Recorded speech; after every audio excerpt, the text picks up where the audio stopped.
Well, good evening and welcome to Greenbrier.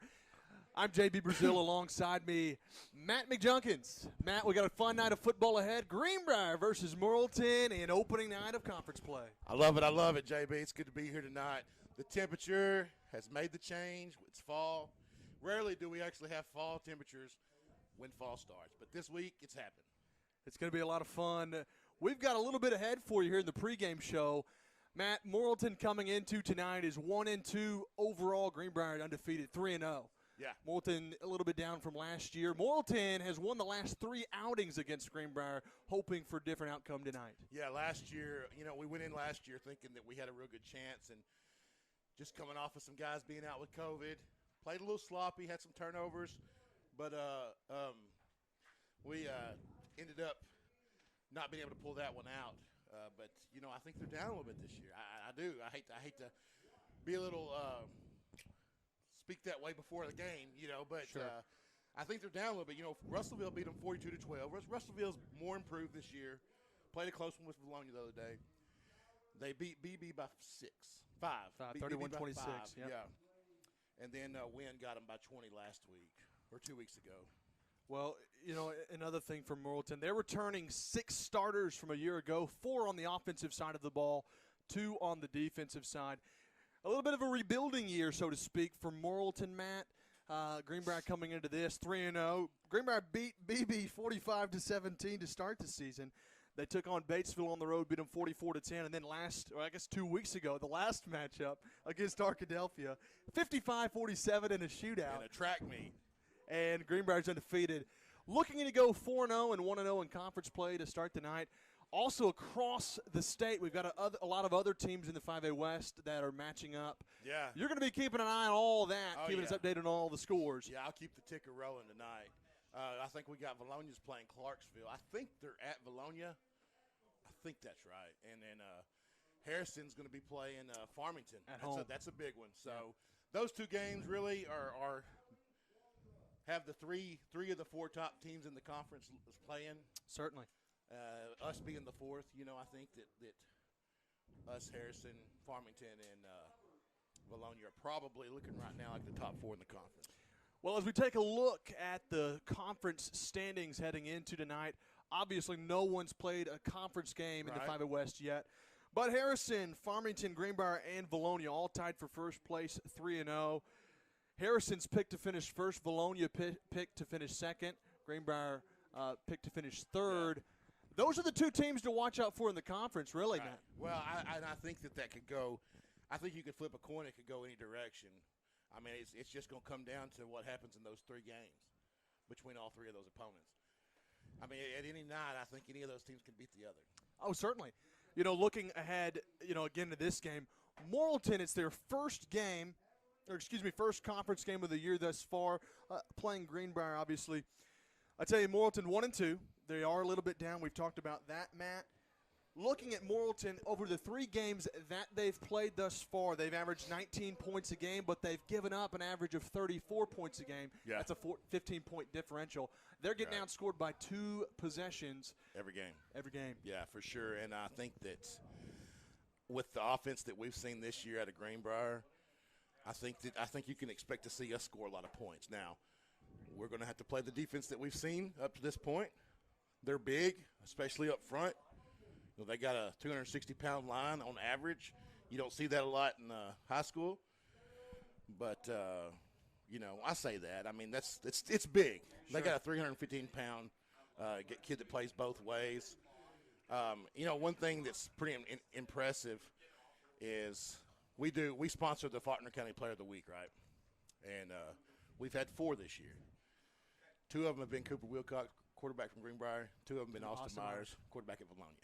And you look at the stats, all 4 deservedly so. Certainly. That's going to be a fun matchup at the end of the year.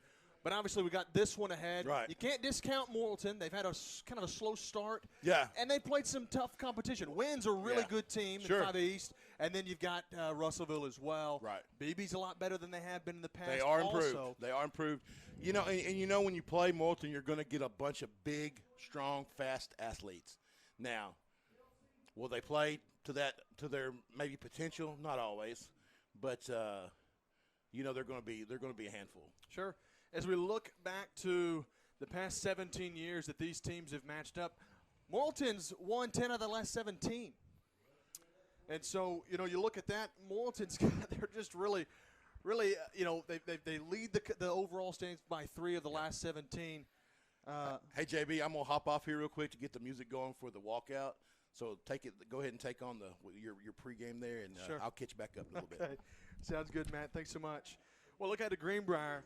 Greenbrier averages 48 points a game over the past three games against BB, Batesville, and Arkadelphia, all of which are good, historically good teams. BB's a lot better this year, but Greenbrier's really not had a whole lot of troubles except for Arkadelphia. They had Arkadelphia.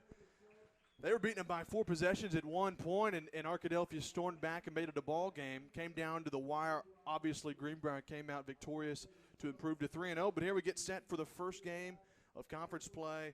Morrilton is picked to finish 4th, right behind Greenbrier. Greenbrier's in 3rd place, picked to finish 3rd. Morrilton's kind of slow start, though, like we talked about. They're 1-2. As we look again at the overall standings right now, Harrison, Farmington, Greenbrier, and Valonia all 3-0. They're tied for first place. Clarksville, Alma, and Morrilton are all 3-1-2, and Pea Ridge has gotten off to a slow start also. They're 0-3 on the year. But the matchup tonight against Morrilton is Daniel Hillion's about to hop on. Daniel, how you doing? I'm doing well, JB. How about you?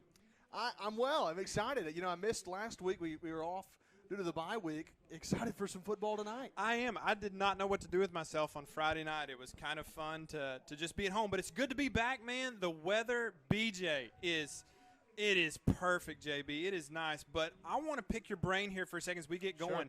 Last week, 2 weeks ago, we had a time trying to figure out the player of the game.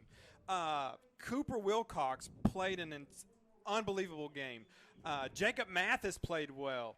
Hewitt played well. We had a lot of – Thatcher Strack played well. Who's going to be some of the guys you're going to be watching for tonight as we try to nail down another player of the game? Sure. Well, that segues really well into what I'm heading into. You know, it seems pretty obvious to some, you know, and I don't want to be cliche. Cooper Wilcox would probably be the first guy that comes to mind. Wilcox on the year, he's 28 of 47 passing for 528 yards. He's got 7 touchdowns. He averages 18.9 yards per pass, but he also leads the team in rushing also. He's got 27 carries for 252 yards, and he's got 6 rushing touchdowns. So Cooper Wilcox would be the guy that I would say to watch out for, but Carter McElhaney, the receiver, he leads the team in receiving and in touchdowns caught. He's got 3 of those. McElhaney's got 10 receptions for 199 yards, 3 touchdowns. Thatcher Strack right behind him with 6 receptions, 134 yards, and 2 receiving touchdowns. And Jacob Mathis has 6 receptions as well, 113 yards and 2 touchdowns. And so those are the 3 receivers to watch out for Greenbrier. And on the ground, obviously, Wilcox leads the team in rushing, but Nick Hewitt's not far behind. Hewitt's got 32 carries for 227 yards. He's got 3 rushing touchdowns. He's had a one time tonight, or this season, he's rushed for over 100 yards. Wilcox has done that also. I tell you, Eli Weaver, he's got 9 carries on the year for 99 yards and 2 touchdowns on 9 carries. That's pretty impressive. Yeah, you know, he got knocked out early. By the way, I'm back. Welcome back, Matt. He got knocked out early the last game. He is back. He's supposed to play tonight, but that kid right there, he's a sophomore. He's very electric to watch. You know, I mean, he's fast. He can break tackles. He can break it open. He's a great defender. You know, he's a good linebacker. He's just a good football player. We're going to see him for 3 years here. Eli Weaver, you know, looking back to, he only has 9 carries for 99 yards, 2 touchdowns. He averages 11 yards per carry. But I'll tell you, he's had both of his touchdowns have been from about 26 yards out. Yeah. He's made plays in the backfield when it looked like he was going to be wrestled down for a loss, breaks free and takes it to the house. He's got the kind of breakaway speed that Greenbrier looks for. And, you know, the thing is you talk about them breaking tackles in the backfield. Every single one of our backs have. You know, they're all big, they're all strong, and they're hard to bring down. You know, they certainly are. We're about to head down to the field to hear the national anthem and the prayer, so we'll be right back.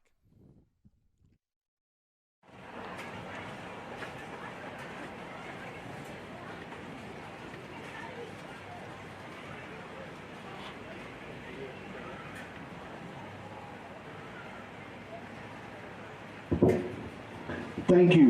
And now the prayer will be given by Lydia Dunlap. Hey Greenbrier, let's pray. Dear Heavenly Father, I thank you for all you've given us today, and especially the weather and the ability to come together, God. I want to pray for our neighbors, and then for our community, and then for our country as a whole, God, that you will bless us and that you will strengthen us. I also want to thank you for forgiveness and for salvation and the grace that you've extended to me and all the Christians, God. I thank you for all you've given us. And then I also pray for our players tonight, that you'll keep them safe, that you'll let us all have fun in good spirit of football. And then finally, I pray that those who don't know you will find you and that those who do know you will serve you. In Jesus' name I pray, amen. Thank you, Lydia. And now the Pledge of Allegiance.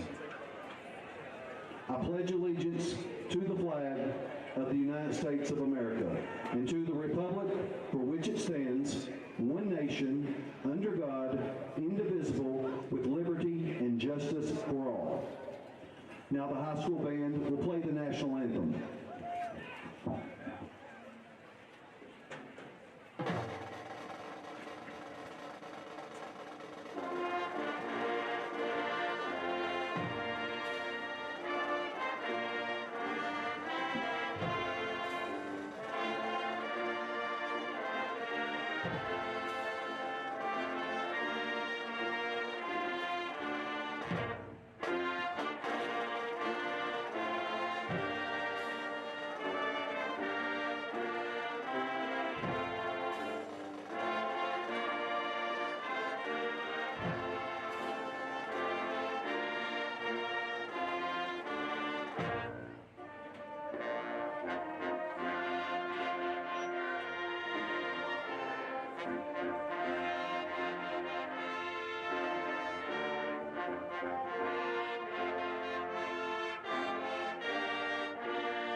After the national anthem, I tell you, after our last home game, when it was Veterans Day, we talked, or it wasn't Veterans Day. No, it was our Patriot Day. That's what it was. I think it puts it in perspective a little bit.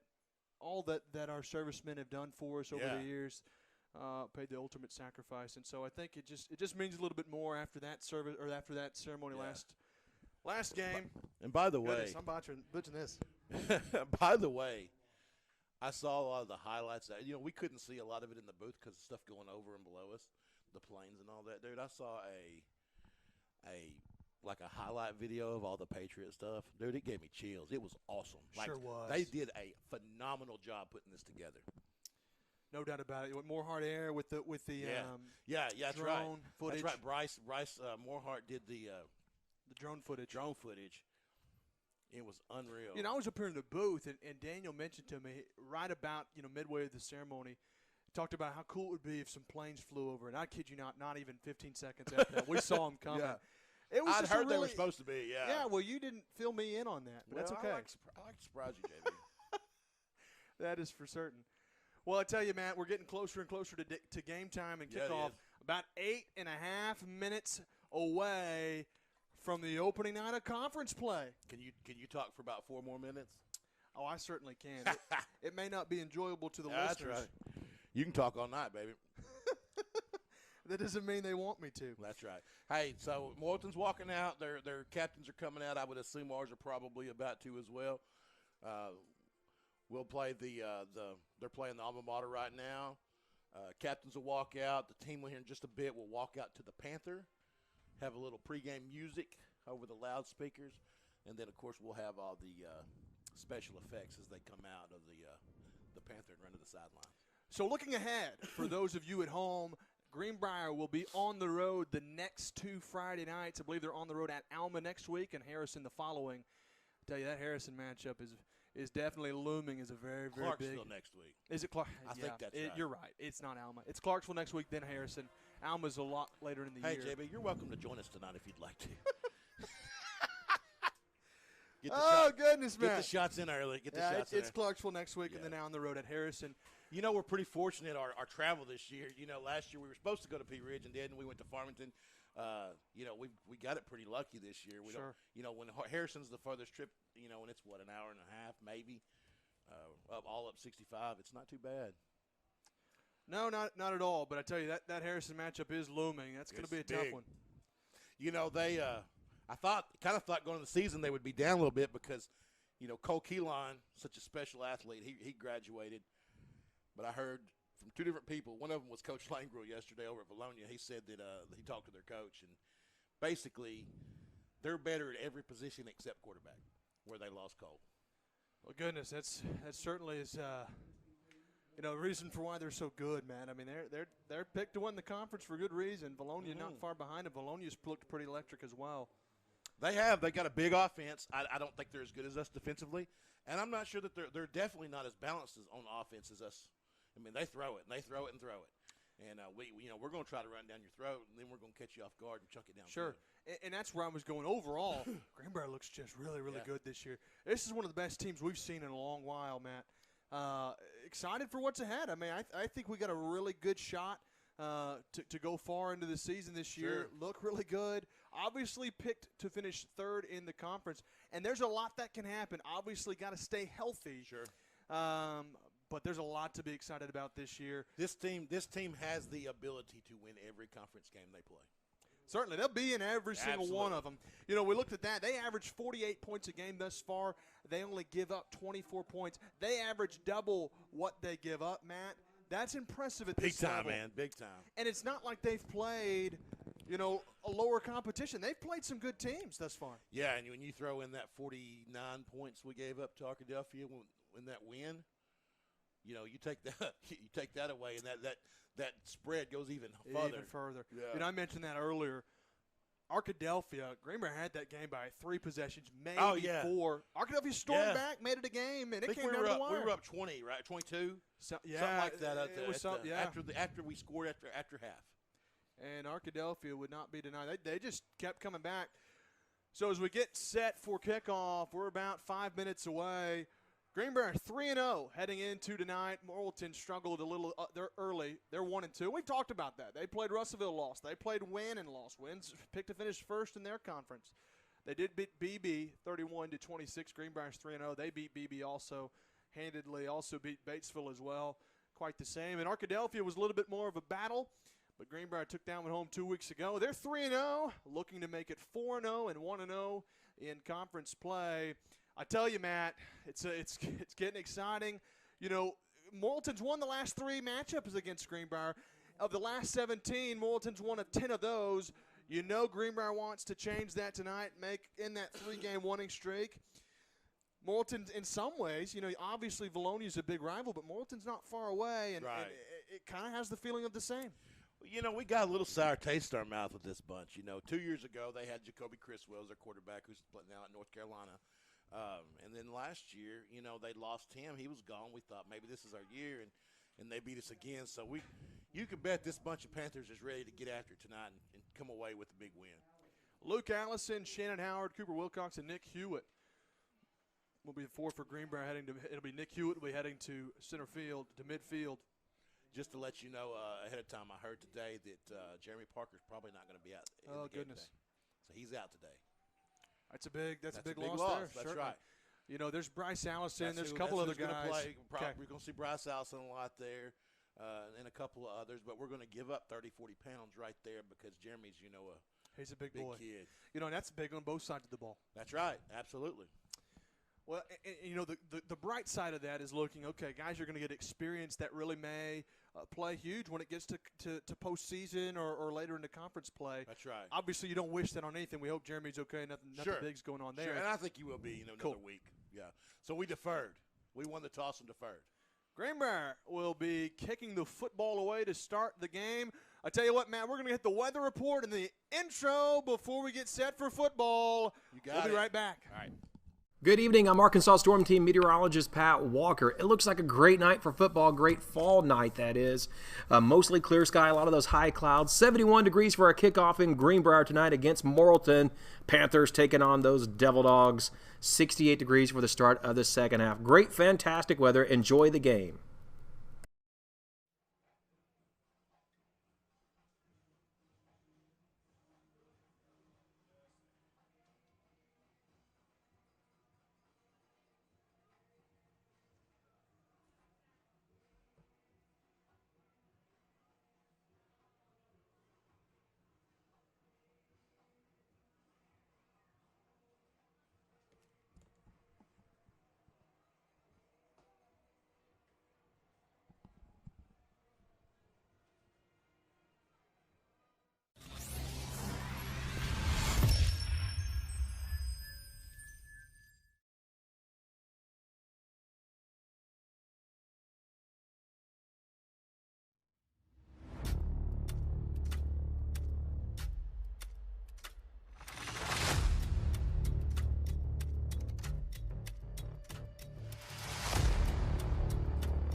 And we are back here inside of Panther Stadium.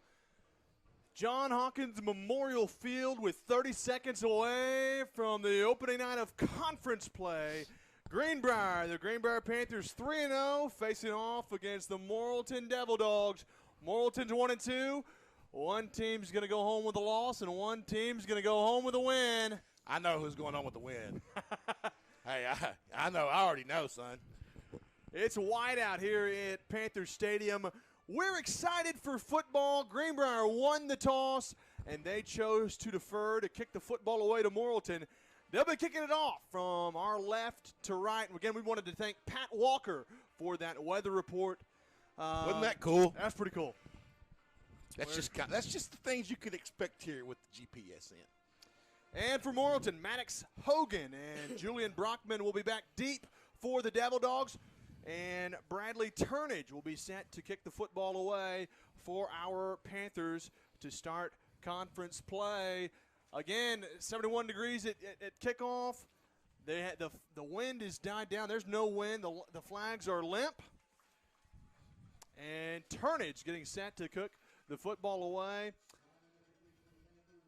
It's going to be a fun night. Matt, you got to stop. I'm fired up, man. You're distracting me, but here we go. Pumped up tonight, man. Having fun up here in the box. Turnage approaches the football, and we're underway. He'll kick it over to Brockman at the 10. He'll go left to right across the 15, and he'll be wrestled down to the 17-yard line. I believe that was Charlie Check, wasn't it? Charlie Check, or Eli Weaver won. Oh, no, that's Eli. That's Eli. For some reason. That's right. Eli's number one. I forgot. Eli Weaver with a big tackle to start the game. And Morrilton will set up shop on the right hash at the 17-yard line, actually right near the middle of the field at the 17-yard line. Demarius Martin will be the QB for the Devil Dogs, and he'll line up in the shotgun formation.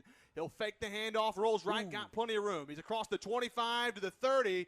He'll get down to the 33-yard line before Greenbrier finally brought him down.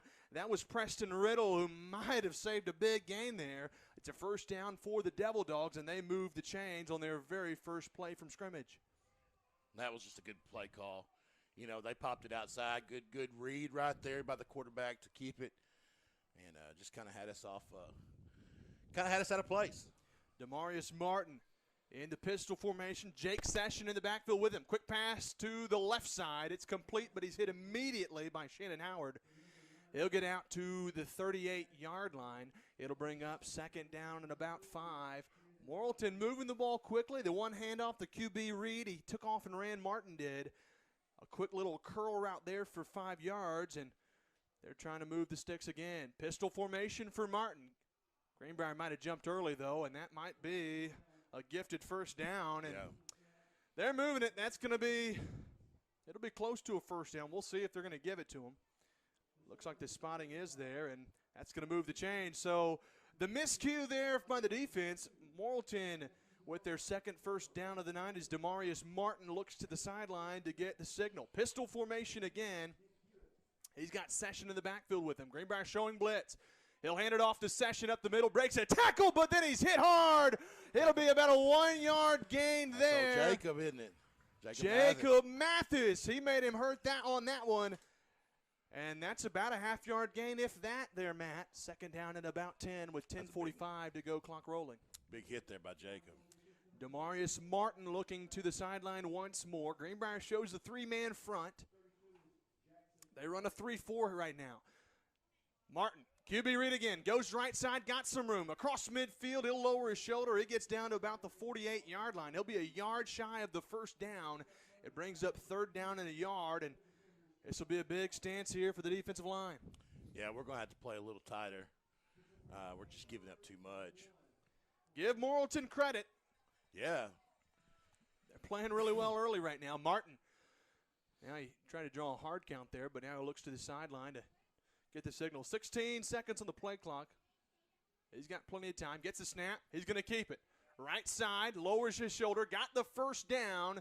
He'll be dropped to the 45-yard line, but enough to move the sticks for the third first down of the drive. And you know, they got a 200-pound quarterback and a 210-pound running back. They got a little size with some big guys up front. Martin's 6'1", 200 pounds. He's a junior for the Devil Dogs. He plays both sides of the football. He's lined up as a linebacker as well. We'll see if we see him much on the defensive side, though. Pistol formation for Demarius Martin. Session in the backfield with him. He gets the snap. Gives it off to Session. Got lots of room. Lowers his shoulder and rumbles inside the 40 down to the 39-yard line. That's about a 6-yard carry, and it brings up second down and 4. And I'll tell you, Greenbrier's not had a lot of answers here on the defensive side of the ball here early. No, we're going to have to load the box up a little more, you know, not give so much up front and you know, make them beat you downfield.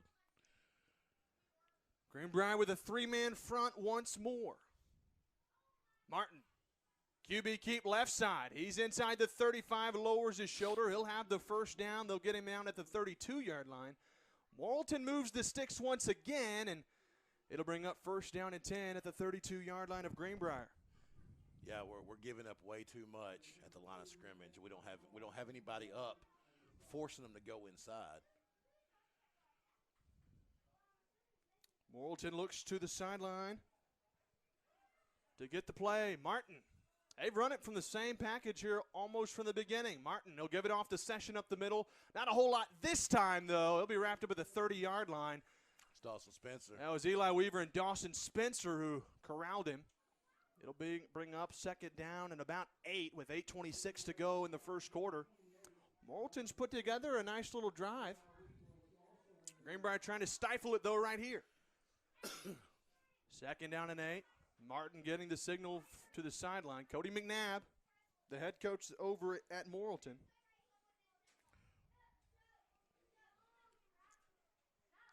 Shotgun for Martin. Gets the snap, rolls right. Got all kinds of time. Looks over the middle. Got a man. Touchdown, Morrilton. That was Julian Brockman. Brockman was wide open over the middle, and Morrilton strikes first. He was wide open. 6-0 there on the post route. Or excuse me, it was a post. Over the middle, Brockman was all alone. 20 yards by himself. Morrilton with a 30-yard touchdown pass, and they strike first. The extra point for Morrilton is up, and it is good. Jackson Landon with the kick, and Morrilton takes a 7-0 lead with 7:57 to play in the first quarter. We'll be right back after a word from our sponsors.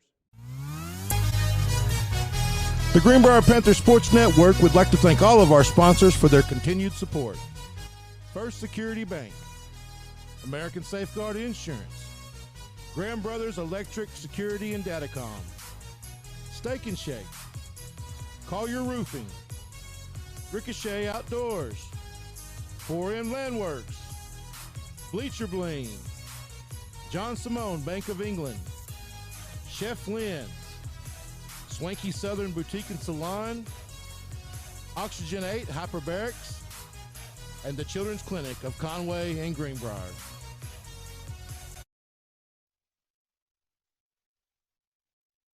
Well, Morrilton strikes first.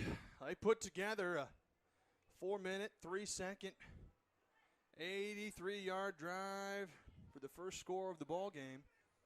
A 30-yard touchdown pass to Julian Brockman from Demarius Martin. And Morrilton put together a really nice drive, like we said. Looked pretty good. Martin just looked really good on that whole drive.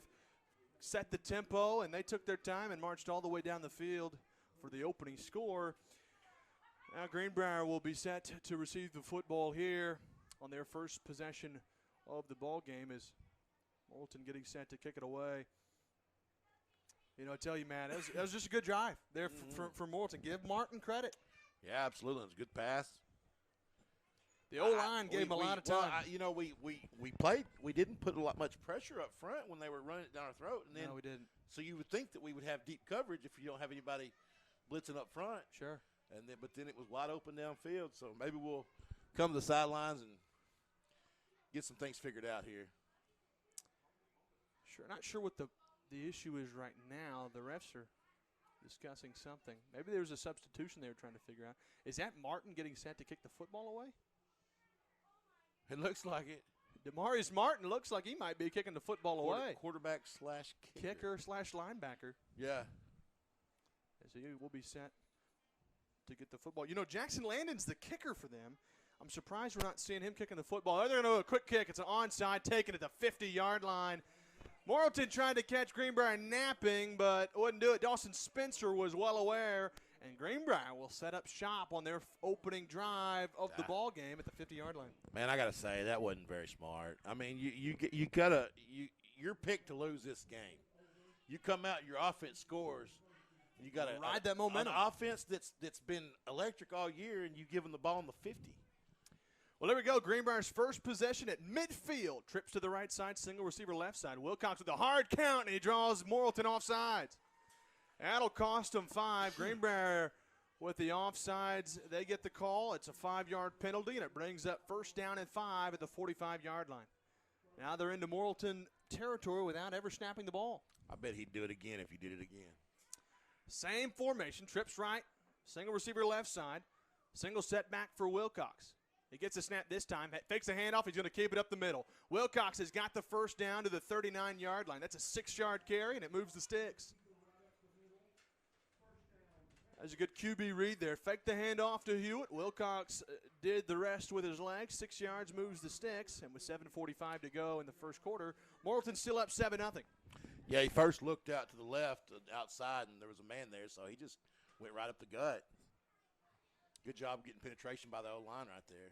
Wilcox in shotgun, moves Strack to the left side. He'll give it off to Hewitt. Now fakes the handoff, takes it right side. Oh, pancake. Got some room to the 35. He's out to the 30, near a first down marker. They're going to rule him out at the 29-yard line.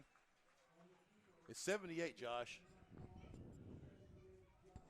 Josh Robinson, Yeah. yep. Did you see the pancake? I did. I saw a guy go down. I mean, straight up rolled over him. 1st and 10 on the 10-yard carry there for Wilcox. Pistol formation. Trips receivers into the boundary. They'll move Strack to the left side, open side. Wilcox gives it off and hit in the backfield's Nick Hewitt. He'll lose a couple. That's a big tackle in the backfield for Timothy Mallett for the Devil Dogs, and it brings up 2nd down and 12. They brought the blitz that time. Mallett, the linebacker, came in, and he popped Hewitt in the backfield. He come in pretty much untouched. You know, they're going to start trying to stop this run. They're going to start bringing people. That's when you catch them sleeping downfield. Pistol formation. Morrilton might have been drawn. Oh, they're not going to call it. Tried the hard count, didn't get it. Pistol formation, Wilcox. They show a 3-man front, but show blitz also. Wilcox gives it off to Hewitt up the middle. Not a whole lot there. He'll get back to the original line of scrimmage, and that's it. It brings up 3rd down and 10. Yeah, they're bringing it all inside right there. They're just going to try to shut down that completely. Well, 3rd down and long here. Got to think Greenbrier is going to try to go to the air on this one. I would bet so. Wilcox and the O-line. End of the line of scrimmage. Pistol formation, Wilcox. Twin receivers split to the right side into the boundary. He gets the snap, fakes the handoff, looking to throw. Right side, airing it out. Got a man. Thatcher Strack. Touchdown, Greenbrier. Great throw, great catch. 30 yards on the touchdown pass. Greenbrier's on the board, and it's 7-6. Great throw, great catch. He was wide open. Ran a great route, had some separation there, and Cooper just smoothly threw it to the corner there.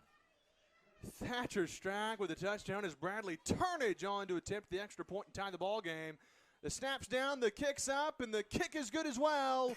We're all knotted up at 7. A 29-yard touchdown pass from Cooper Wilcox to Thatcher Strack. We'll be right back with 6:07 to play in the first quarter.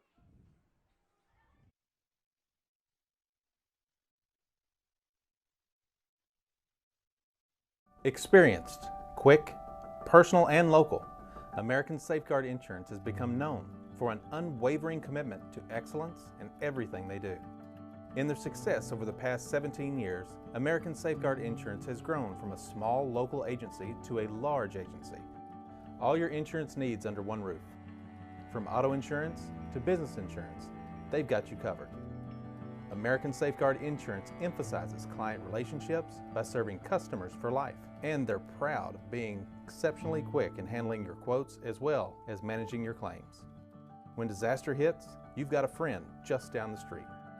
American Safeguard Insurance, excellent people delivering excellent service for excellent clients.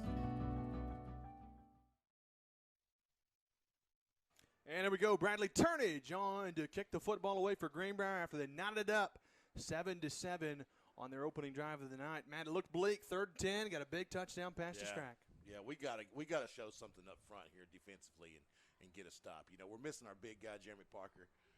We're going to have to make a stand here. Turnage boots it away. Nice kick. Going to be dropped by Brockman at the 2. He picks it up. He's in trouble. Tries to go right side. Slipped and dropped at the 9-yard line.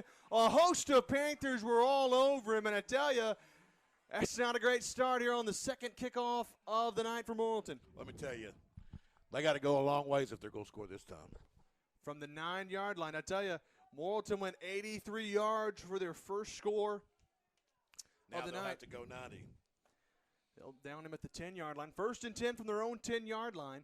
And Demarius Martin will march onto the field to begin their second possession of the night for the Devil Dogs. Martin gets a snap. He'll give it off to his tailback going left side. He's not going to get much. He might have got back to the line of scrimmage. Yeah, not much. They'll give him a yard. That's a generous yard, and it brings up 2nd down and 9. Good job by the defense to flow to the ball. That was good pursuit on that one. You're exactly right, Matt. That's going to be the biggest thing, is trying to keep them from getting to the edges there. Greenbrier with great pursuit. Shut it down. 2nd down and 9 as Martin's in the backfield. Julian Brockman is the tailback with him. Martin gets a snap. Looking to pass. Rolling right. Got all kinds of time again. Looking deep. Left side. He's got Brockman, but he overthrew him at midfield. And I tell you, if that ball's a little bit closer, Brockman might catch that one. That'd be a big 40-yard pass. Yeah, it would have had to been a great pass. I mean, a perfect on the dime. He just had about a half a step there on Riddle. Yep. Now you got him 3rd down. You got to get some pressure on the quarterback right here.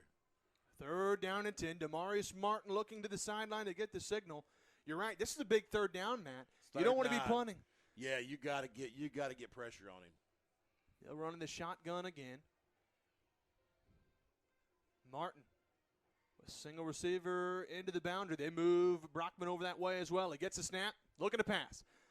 Got time, looking deep over the middle again, and it's going to be broken up by Shannon Howard. That was great defense. Wow. He had a man. That was Maddox Hogan over the middle, but Shannon Howard, once again, great there in the secondary, and he forces the 3 and out. Yeah, great job by Shannon to get in there. You know, got a little behind the receiver, but showed up there, got his hand in there and knocked the ball away. You know, don't understand why after you run the ball so effectively, you try 2 deep bombs on 2nd and 3rd down right there. But, hey, I'll take it. I'm glad they did. Morrilton getting set to punt the football away And Adida will be punted away. It's not very far. It'll take a bounce at the 40-yard line, rolls sideways, takes a Greenbrier hop, and it'll go backwards to the 39-yard line. That's where Greenbrier will set up shop at the Morrilton 39-yard line.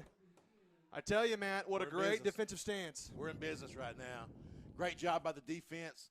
I think when we stopped them on first down there for a yard, they got kind of panicked a little bit. I don't know why, but forced them to throw the ball downfield. Good coverage. Here we are.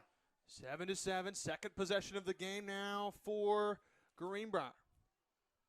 Wilcox in the shotgun moves Strack to the left side. He'll keep it himself. Up the middle inside the 40. Breaks a tackle 35-30, and they'll run him out of bounds at the 23-yard line. That's a 16-yard run and a first down for the Panthers. Man, he's just so good at running with the football, isn't he? He's fun to watch. There's no question. Trips to the right side into the boundary. Single receiver to the open side. Single setback. Wilcox hands it off to Hewitt up the middle. Not a whole lot. Breaking tackles, and he'll carry it down to the 18-yard line. That's what, 5-6? That's a 5-yard run. That's a hard 5-yard run there, Matt. Looked like he wasn't going to get a whole lot. Made a little something out of nothing. Second down and 5 with 4:40 to play in the opening quarter. We've seen a lot of running from both sides. Martin thrown a couple times, but Greenbrier's defense has shut it down. Shotgun again for Wilcox. Empty setback. And they're going to move Strack into the open side. Gets a snap, looking to pass. He'll throw it to Mathis in the flat. Inside the 15. Undercut there. He'll be right near a first down. They're going to rule him down a yard shy. Boy, it's going to be close. And it should I guess bring it's up. going to be just a little shy, isn't it?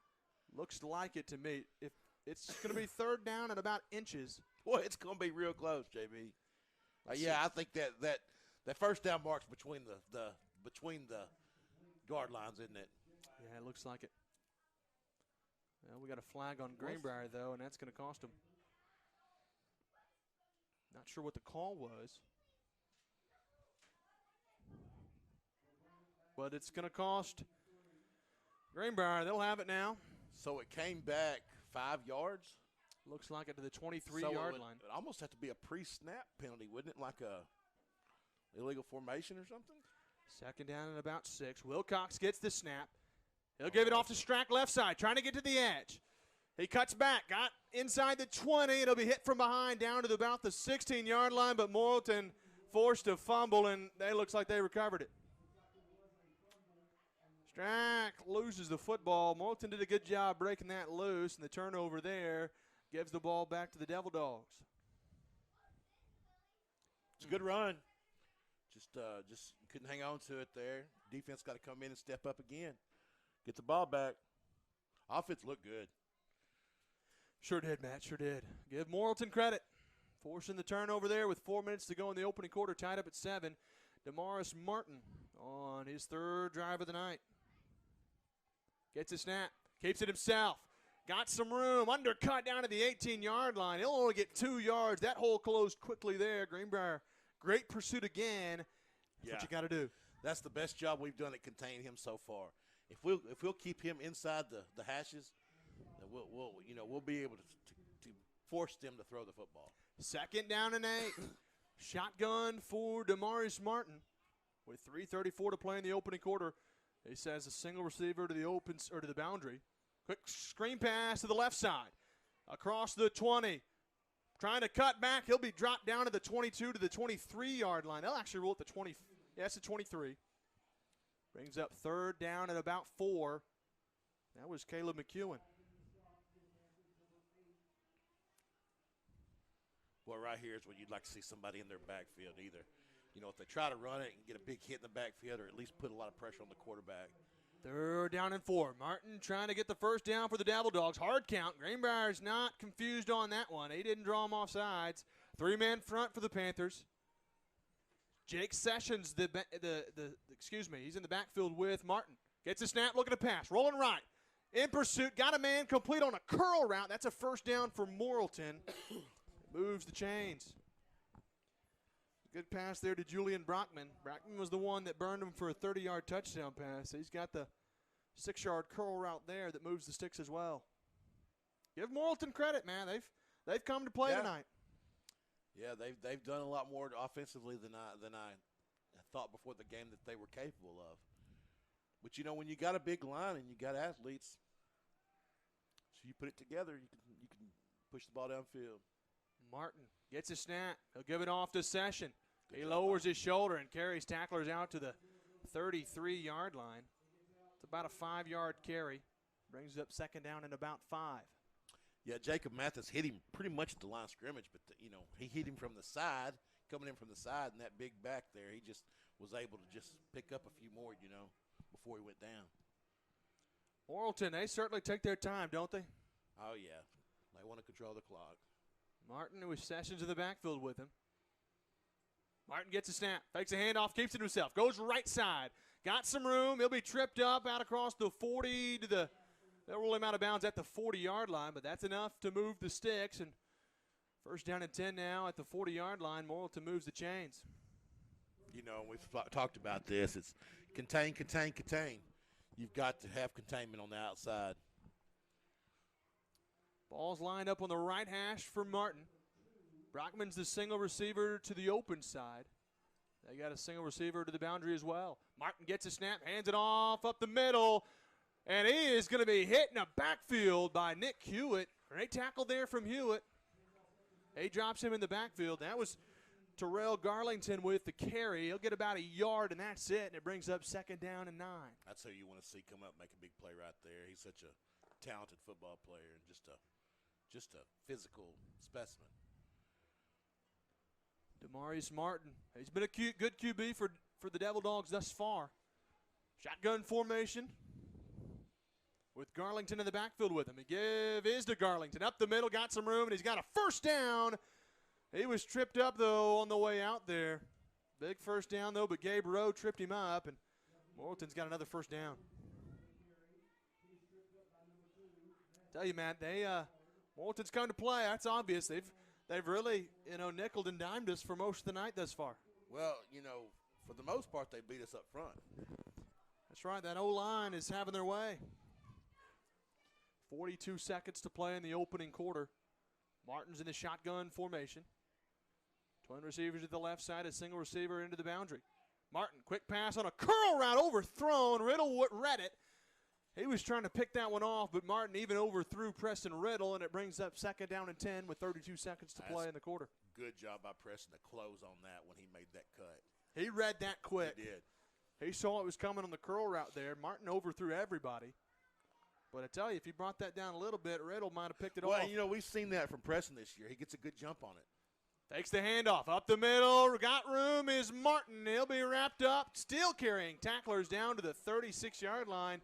Demarius Martin, when they need big yards, he sure gives it to him, doesn't he? He does.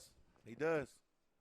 Martin moves the sticks, and with 24 seconds to go in the quarter, let's see if Morrilton wants to snap the ball one more time.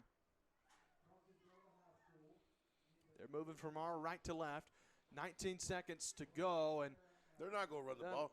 But listen, they're the best thing they can do, and they probably saw this in the BB film.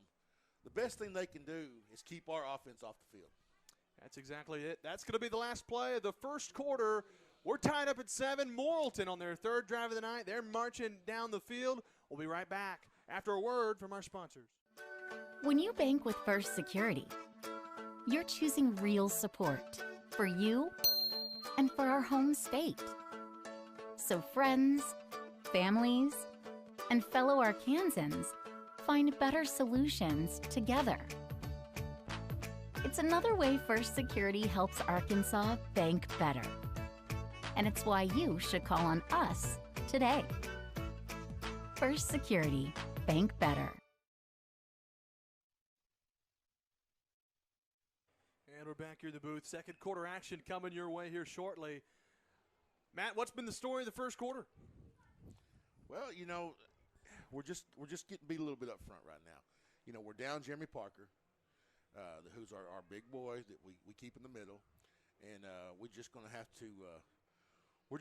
to be more physical up front now. Having said that, they're playing. They've got a lot of guys on the line. They're not really spreading it out, so we've got to have some help from the second level. You can't go 3 and 4 against 6 and 7. Certainly not, as they're going to bring Twins in the backfield. Well, actually, McEwen's going to come into the boundary side. Ball's on the right hash at the 36-yard line here as the second quarter's just about underway. Demarius Martin is the QB, and he's looked good thus far. Gets the snap, he'll hand it off up the middle to Garlington. He's not going to get much. He'll get out to the 35-yard line. That's it, but Dawson Spencer was the one who corralled him. Gabe Rowe was on the help there as well. Shannon Howard came up and helped out as well, and that's what we got to have right there. You know, once we know that the threat's not deep, you know, we get as much help as we can from our safeties. Got a gang tackle. Second down and 9. Shotgun for Demarius Martin. 3-man front, Greenbrier looking to show blitz. They bring the house. Outside edge, Garlington. He is going to be hit hard by Jacob Mathis at the 36-yard line. No gain. Might have lost a yard. Yeah. And it brings up third down and long. And I'll tell you, Morrilton's been in this situation before, and they beat us deep. Yeah, now right here you've got them 3rd and 10, so you want to try to get pressure on the quarterback, but you can't give up the deep ball. You can't. You don't want to stack anything right here. You want to get some pressure, maybe off the edge, maybe something up the middle, but definitely want to. Martin gets a snap. They're going to go trick play, loose football. Greenbrier's got it. Greenbrier's got it at the 42-yard line. They tried to run a little toss play end around, and Morrilton couldn't handle it. Eli Weaver jumps on the football, and Greenbrier will have it after the turnover. That's big, Matt. Yeah, they tried to get a little cute there. It cost them, and a good job by this Panther defense to be aware. Good job by Eli Weaver to come up with that ball right there. 10:51 to go till halftime, and that's a big break. Yeah, you want to turn it and be the one scoring first. If we could, they got the ball, they scored first. We stopped them. If we can score first, be ahead in the scoring, we get the ball at the half and just keep it rolling. Wilcox to the pistol formation. He gives the snap. He'll get the snap. Looks left. Got a man. Deep ball. That's McElhaney. Underthrown and broken up by Brockman. Tad bit underthrown there, and it brings up 2nd down and 10. And I'll tell you, McElhaney had a step on Brockman. Good throw, and he takes it to the house. 10:45. It was deep. 10:40. I think it was deep. No, it sure was. 10:45 to go. Clock stops. Pistol formation for Wilcox. Twins to the left side. A single receiver to the boundary. He gets the snap. He'll hand it off to Hewitt. Going left side. Trying to get to the edge. He's got room. First down yardage. Across midfield. Sutter steps. And down he goes at the 37-yard line. I thought he dropped at the 36, but a big run there for Nick Hewitt, and it moves the sticks, Matt. He does. It was a great play. Great play. Did a good job blocking outside to give him some room. Trips to the left side. Wilcox gets a snap. He'll give it off to Hewitt again, left side. Got room. Undercut at the 30-yard line. They'll rule him down at the 29-yard line, but a 7-yard carry there, and it brings up 2nd down and 3. Another good run by Nick right there. He's such a big power back, but he's got speed. Yeah. Here in a minute, Matt, we're going to have you talk about the scores across the state if there is any updates. Yeah, they're rolling in. Pistol formation, Wilcox. He gets the snap. Gives to Weaver. Weaver's hit at the line, breaks a tackle, lowers his shoulder out to the 25. That's a first down for Greenbrier. Moves the sticks with 9:56 to go until halftime. Well, he gets there quick, doesn't he? He certainly does. Back to that fumble, though, Matt, what I was going to say is, on that, obviously it's a big stop, but if they just stop when there's no turnover, Morrilton's got a chance to punt the ball, pin us deep. That's right. That's right. It's a big turnover. Pistol formation again, trips into the boundary, single receiver to the open side. Strack moves that way. Wilcox gives it off to Weaver, got room, left side, inside the red zone, down the sideline, staying on his feet, and he'll finally drop. They're going to rule him out of bounds at the 11. They'll rule him out of bounds at the 12. I tell you, Weaver tried to keep his balance, though. Pretty impressive. He was trying to walk that tightrope, and it was close. He did. He nearly walked it in the end zone. Yeah. Unfortunately, he stepped out of bounds, but that's a first down. Inside the red zone. It's the first time Greenbrier's been in the red zone tonight, Matt. That's right. Oh, Greenbrier. Nope, no one's down. It's just we're tying shoes. Tying shoes. Whose shoes are we tying? Eli's. Oh, Eli's. Yeah. You know, when you're all padded up like that, it's hard to get down there and get your own. So usually your teammates help you out a little bit. Daniel told me he needed his shoes tied, so I just helped him out a little bit. Good, I appreciate Matt, that. you need your shoes tied I'm good, also? man. I'm good. Cool. Well, there we go. First down and 10 at the 12-yard line in the red zone. Empty setback for Wilcox. Twins to both the left and right sides. QB keep. Left side. Got room to the goal line. Touchdown, Greenbrier. Cooper Wilcox lowers his shoulder. Did you hear the voice crack there on me, man? I did. I was Good looking grief. because the referee on the Never goal gave the line signal. gave the signal, yeah. But Wilcox is in. Touchdown, Greenbrier. 12-yard run there for Wilcox. And Greenbrier takes their first lead of the night. And what a drive there. After the turnover. Good job. You know, and honestly, that was just manhandling up front the whole way. You know, we had gaps. We had places to move. Offensive line did a great job. Turnage knocks down the extra point to give Greenbrier a 14-7 lead. We're going to keep it here, though, and talk about the scores across the state that you got piling in. Matt, take it away. All right, well, 5A wins up on Brooklyn 13-0 over there in the east. Pulaski Academy's up on Watson Chapel 14-0. Hot Springs Lakeside's up on Camden Fairview 6-0. For the 5A West here in our conference, Harrison is up on Farmington 21-7, and Valonia is up on Clarksville 21-0. So some scores there from the 5A around the state. Arkadelphia is up on Nashville right now, 7-0. Wow. Nashville is a good football team. Yeah, I think they're a little down this year, but Arkadelphia is not, as we saw. Last night, Little Rock Parkview beat Greenwood 48-28. Greenwood, you know, powerhouse in 6A's, won the state championship after state championship. And James Joyner had his way with him, didn't he? 250 yards rushing, Five touchdowns. That's a future Razorback. Turnage on to kick the football away, and it's a boot. It'll be taken at the 10-yard line there by Brockman. He'll go left to right, trying to get to the edge. Strack with a tackle down at the 8-yard line. Brockman tried to get the edge, and Thatcher Strack said, not today. Good job there by Thatcher to close. You know, that's just straight speed right there. And I'll tell you, that's been the thing for Greenbrier. We've got some good skill guys. Strack's got speed. McElhenney. Mathis for his side's got good speed. Mathis has been excellent defensively. It's a big special teams tackle from Strack. First down and 10, Morrilton at their own 9-yard line. You know, we've got them back, what, about the 9 or 10 there, just like we did last time. They gave him a good spot. Mathis having to rush onto the field quickly. They get the snap. Martin, quick screen pass to the left side. He's got some room. He'll be run out of bounds at, looks like the 13-yard line. That was Maddox Hogan, the punter. Well, he's also a receiver as well. Brings up second down and about 7.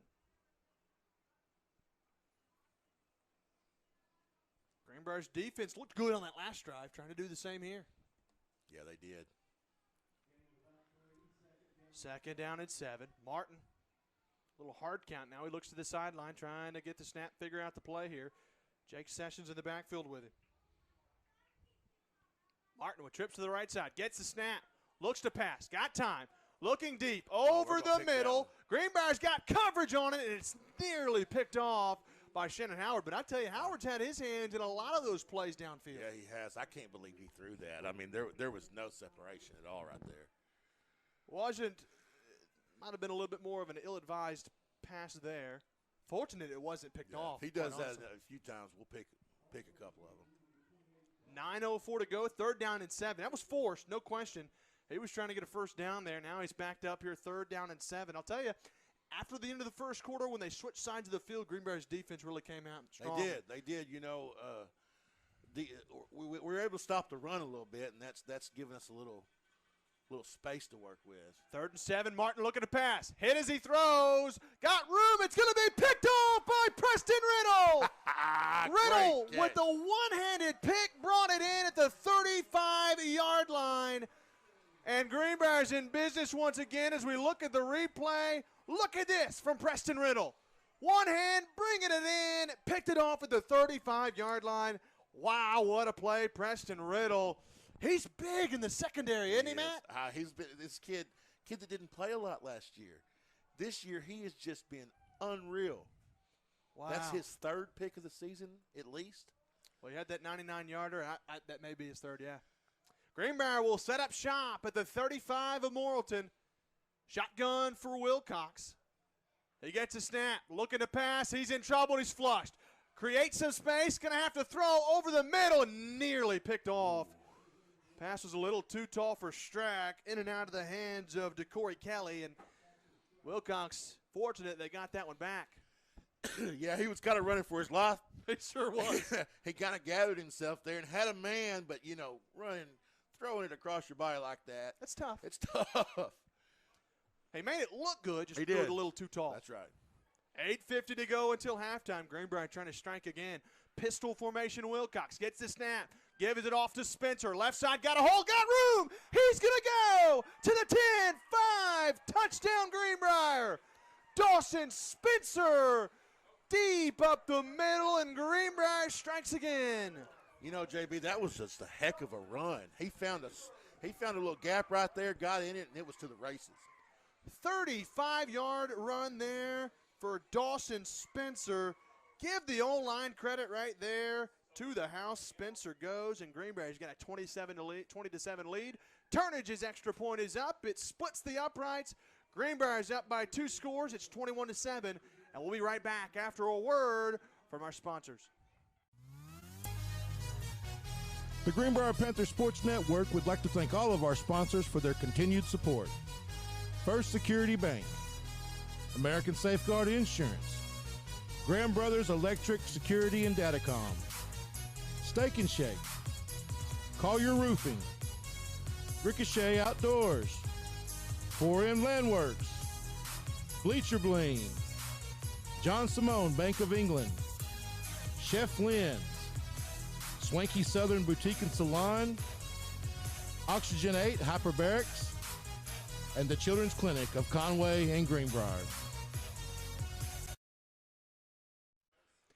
And we're back. Bradley Turnage getting set to kick the football away, but Greenbrier scored 21 unanswered, man. Yeah, that's what you want to see. That 2-score lead in the first half, you can't get comfortable, but it does make you feel more confident in the direction we're going. Harrison's up 28-7 now on Farmington. Aren't they good, Matt? What's that, Bubba? I said Harrison's up 28-7 now on Farmington. Yeah. They're good. They are good. They are good.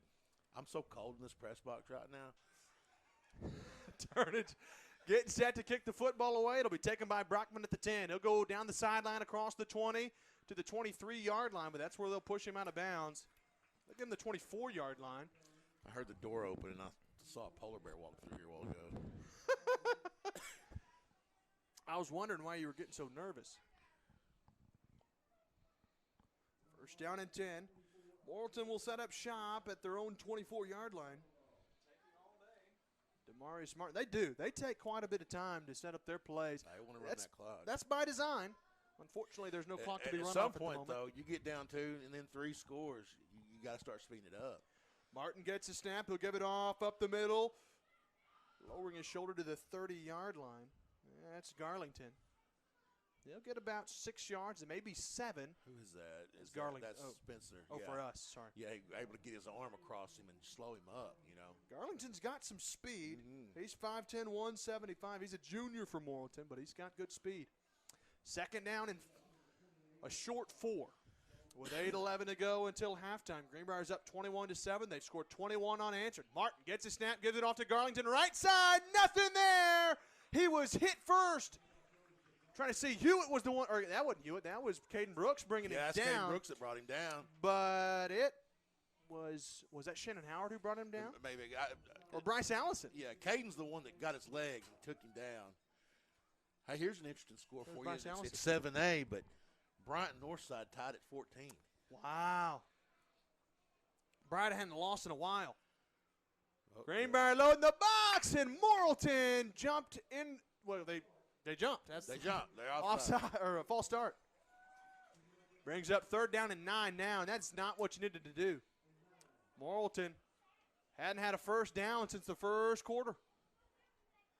7:35 to go until halftime. Brings up 3rd down and long as they look to the sideline. Coach McNabb giving the signal. Demarius Martin, shotgun with Garlington in the backfield with him. Twins split to the open side, a single receiver into the boundary. Gets a snap, Martin looking to pass. Greenbrier rushing 4. Martin looking to run, and he'll be wrapped up and brought down by Bryce Allison at the 29-yard line. Greenbrier with the stop. Allison filling in for Excellent. Parker, and he Hey, trips him up. Let me tell you, Bryce couldn't have done any better right there. You got a quarterback running free. You got 3 or 4 linemen, trying to take on the entire offensive line, and he closes on that and stops him from a first down. That's huge. Huge. Bryce Allison, how about it? As Maddox Hogan on to kick the football away for Morrilton, and Carter McElhenney back deep to receive it. Hogan gets a snap, looking to punt. He gets it away. It'll be taking a bounce at the 43-yard line, takes a devil dog roll inside the 30, down to the 28, to the 27, all the way down to the 25-yard line. That's a good roll, and that's where Morrilton will down the football. How about that? A 40-yard punt, no return. Greenbrier will set up shop at their own 25-yard line. Yeah, it's good to get the ball back right here, up 2 scores with 6:41. We got plenty of time to score again for the half. Well, if we go in the half by up 3 touchdowns, it'd be huge.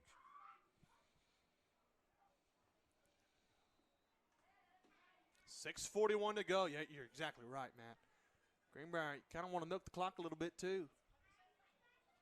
Shotgun for Wilcox. He's got trips to the boundary. Moves Strack into the motion to the open side. The give will be to Hewitt. Cuts back. Trying to get to the edge, but they'll bring him down to the 28-yard line. It's a big tackle there from Jackson Dixon. He trips up Hewitt. It'll be about a 3-yard carry. And they'll give him 3 yards. 2nd down and 7. 6:22 to go, clock rolling. Wilcox will be in the pistol this time. Twin receivers split into the boundary. Single receiver to the open side. Ball's on the left hash. Wilcox looking to the sideline. Now he's back in and ready, looking to snap it. Hewitt's in the backfield with him. Wilcox fakes the handoff, looking to pass. Good block by Hewitt. Wilcox going to run left side. Trying to break a tackle. He does. Down the sideline. And he'll be dropped to the 40-yard line, hit hard out of bounds. That's a big first down. But I'll tell you, Nick Hewitt with a huge block in the backfield. And Wilcox with a great break in the tackle on the sideline. Danced his way for about 15 yards to the first down. Cooper, he saw he wasn't going to be able to get a throw off, and he just tucked it. And, hey, he did a great job right there. 1st and 10 at the 40-yard line. You're exactly right. Wilcox, when there was no one to go to, made it happen with his legs. Pistol formation, Twins to the right side and the open side. Single receiver into the boundaries. He gives it off to Hewitt. Got all kinds of room. Spin move. Makes a man miss at the 45, the 40. Inside the 35, down to the 32-yard line. Wow. Hewitt with a spin move. He just nearly broke his ankles. Boy, he did. That was beautiful. I had a feeling that Nick would have a big game today. Hewitt with a big move. 5:42 to go, clock rolling, pistol formation. Wilcox fakes the handoff, looking to throw. Right side. Got time, airs it out. That is it McElhenney or Strack? It's overthrown. Looks like Strack, I think. Yeah, that's Thatcher Strack. Incompleted to around the 8-yard line. And it brings up 2nd down and 10. Ball's at the 32-yard line. Greenbrier after the big run from Hewitt. Morrilton, they stacked the box. They got a 3-man front. They run more of a 3-4, but they're loading the box, showing blitz. Wilcox, he'll give it off to Hewitt left side. Spin move this time, runs into his own man, and he'll fall down at the 28-yard line. And it brings up 3rd down and about 9. 5:17 to go. Greenbrier got a big 3rd down here. Yeah, well, you're getting up here in 4-down territory. 3rd down and 10, 5:07 to go. They really didn't give me anything on that. No, he didn't. Did not get a good spot. Doesn't really matter. It's 3rd and long now as Greenbrier's down at the sideline looking to try to make a play. 10 seconds on the game clock. Got to have to hurry here. Wilcox rushes to the line. Dodo trips to the right side. Mathis is in the slot. Shotgun to Wilcox, looking to pass. Quick pay over the middle. Mathis hit hard. And and he was dropped at the 25-yard line. He threw that one into heavy coverage, couldn't quite bring it in, and it brings up 4th down and 10, and we'll see what Coach Tribble wants to do. Well, you're on the 32. You pretty much you could punt it right here, but it's a little too far for a field goal. You're probably just going to go for it right here. You know, as much as you like turnage, that's it's about a 47-yard field goal. Yeah, it's tough. That's a tough one. Well, there we go. Greenbrier's going to go for it. They'll go trips to the right side. Thatcher Strax will be in the slot. Eli Weaver's in the backfield with him. Gets the snap. McElhenney in trouble. Throws a screen play to Weaver. He's out across the 30, the 20, got the first down. Cuts back, and they'll drop him down to the 14-yard line. That's a big first down, a great play design, and a Weaver inside the red zone on the screen pass for the first down. You know, we that's a big play for us on a 3rd long, 4th and long, and we just do it so well. We certainly do. Wilcox does an excellent job of selling that. They brought the blitz, designed well for a screen there, and Wilcox made them pay. Shotgun for Cooper. He gets the snap. He'll give it off to Weaver left side. Hit the line of scrimmage and dropped, and he might have got a yard or half a yard. It'll bring up 2nd down and 10 with 4:03 to go until halftime. Greenbrier leads at 21-7, Matt. Trying to punch it in again. Yeah. They're knocking on the door.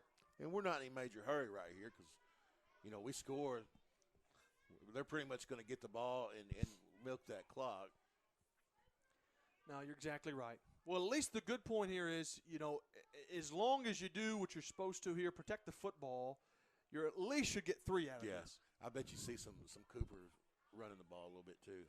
2nd down and 10 with 3:30 to go. Wilcox gives it off to Weaver up the middle, inside the 10, down to around the 7-yard line. They'll roll him down at the 8-yard line.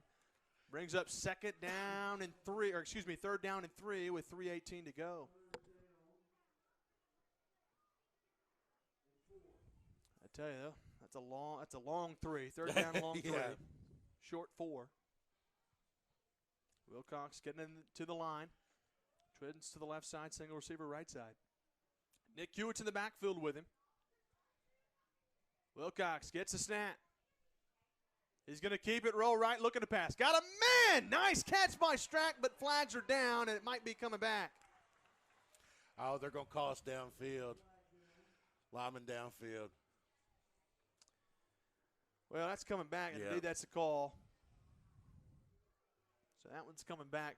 That's what a snag there from Thatcher Strack. That's a good catch. That ball was a bullet over the middle. Had to. That's where Cooper really had to throw it. Strack made a nice play and made him look good too. Unfortunately, it doesn't matter. No, it doesn't. It doesn't. It'll bring up 3rd down and 9. Cooper threw a dart, didn't he? He did.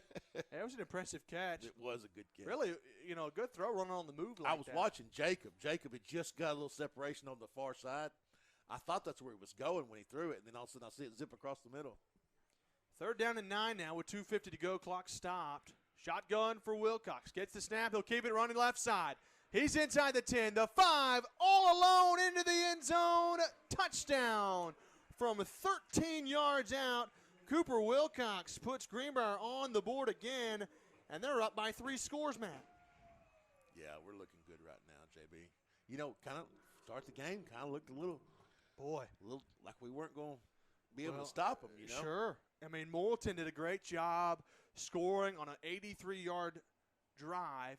Took 4 minutes off the clock. His turnage's extra point is good. 28-7 Greenbrier leads, but, you know, you look, Matt, even on Greenbrier, on their first possession, if you'll remember, it was a 3rd down and long. They had to hit Strack into the end zone for a touchdown. It looked like Morrilton came ready to play, and they certainly did, but it's been all Greenbrier ever since. 4 unanswered touchdowns, 28 unanswered points. Had a 4th and 10 on this drive. Certainly did. Greenbrier's looking good. 28-7 the lead with 2:42 to play until halftime. And I'll tell you, Matt, Morrilton's obviously historically a good football team. They've won the last 3 contests. Greenbrier obviously, after the disappointing loss last year, 33-14, really just didn't play well at all against them. Trying to turn the table here in this game this year. They've got all the skill guys to do it. A lot of guys returning from this year, from a year ago, and and they're looking so good this year. They are. They sure are. You know, on both sides of the ball, we've been good all year long. But, you know, especially offensively, it's just, you know, we've not seen anybody that could slow us down yet. 28-7. Greenbrier with a 3-touchdown lead, up by 21. Is Turnage on to kick the football away, and it'll be taken by Brockman back at the 6-yard line. He'll try to go to the left side. Undercut, though, and he is dropped to the 15-yard line. Thatcher Strack again. Yes, Thatcher is just doing a great job weaving through there, making plays. Julian Brockman was dropped to the 15-yard line. Not a whole lot he could do there, and with 2:41 to go until halftime, Morrilton has just been on the wrong side of the field most of the night here in the second quarter. Yeah, I mean, they're what, 16? That's as far as they've been since the first kickoff. Greenbrier has stifled them on the defensive side of the ball. They've done a great job. Morrilton hadn't had a lot of answers ever since that first drive. It's been all Greenbrier ever since. Demarius Martin in the shotgun formation, looking to try to kickstart the offense a little bit here. He gets the snap, looking to pass. Got time. Now he's in trouble. Rolling left. He'll lob it over to the outside edge. Not really a receiver near play. Surely. That's going to be intentional grounding. Yeah, I think they're going to call it off probably. Roughing the passer there too? No, he was looking for intentional grounding, but he found the receiver. The back went over there like a little screen. Oh, sure enough, I saw him. Yeah, Yep. I saw him shake his head like he saw it. And yeah, because it wasn't intentional grounding. I mean, he did have a guy over there. Right. The only thing is he didn't get it back to the line of scrimmage. Right, but it was 34. You're right. Yep.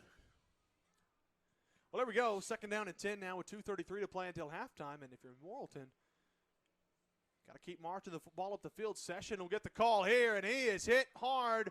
He breaks the tackle from Gabe Rowe, but couldn't escape the others. How about that? Rowe with the initial hit.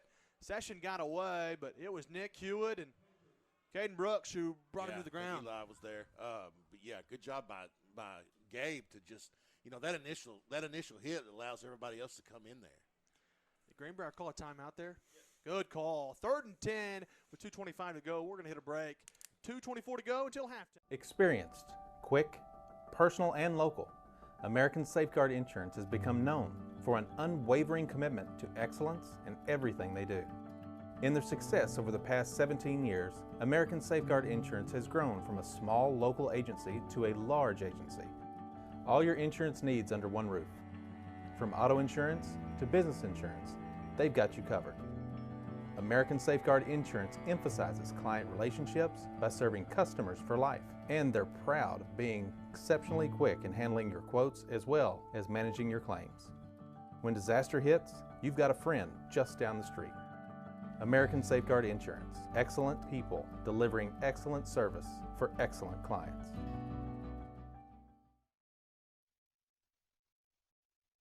And here we go, out of the timeout. Martin looking to pass, left side. It'll be complete.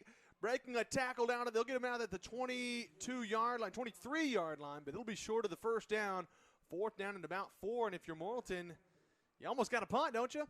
Yeah, you got a punt. Greenbrier's calling another timeout with 2:14 to go. We're going to keep it right here. Yeah, you're going to have one timeout in 2 minutes, and that's plenty for this offense. 2-minute drill, baby. Yep, that's right. Well, you're already up 28-7, and for all intents and purposes, trying to really create some separation heading into the halftime locker room. Sure. And for those of you tuning in, if you weren't here at the beginning of the broadcast, Morrilton looked really, really good. I tell you, you look at them. They took the first opening drive, 83 yards, ended on a 30-yard pass to Julian Brockman. Greenbrier retaliated, but it took a little bit. It was a 3rd down and long before they hit the touchdown pass to Strack. After that, it's been all Greenbrier. I mean, really, Morrilton just hasn't driven the ball up the field. They punted, they fumbled, they've thrown a pick, they punted again. And they're looking to punt here again for the 3rd time tonight. Another 3 and out. Greenbrier's forced it. Carter McElhenney's back deep. Maddox Hogan on to kick the football away for the Devil Dogs. And with 2:14 left until halftime, he gets the punt away. It'll take a bounce to the 45-yard line, take a Morrilton roll, but McElhenney's going to pick it up. He breaks a tackle, getting to the edge. He's at the 40, cuts back, and he'll dance out of bounds at the 48-yard line. How about that? McElhenney giving Greenbrier great field position. Good job by Carter. You know, it bounced to him, and you know, I think initially he was thinking about, you know, just getting out of the way. When it bounced to him, he picked it up and went. He certainly did. Picked up another, 8 yards or so. Yeah, probably even more than that. Yeah, it may have been. I'm a math major, but You are a math major. allegedly. Allegedly. First and 10, Greenbrier with 2:03 to go, 2-minute drill. They got a short field to do it, too, which will be nice.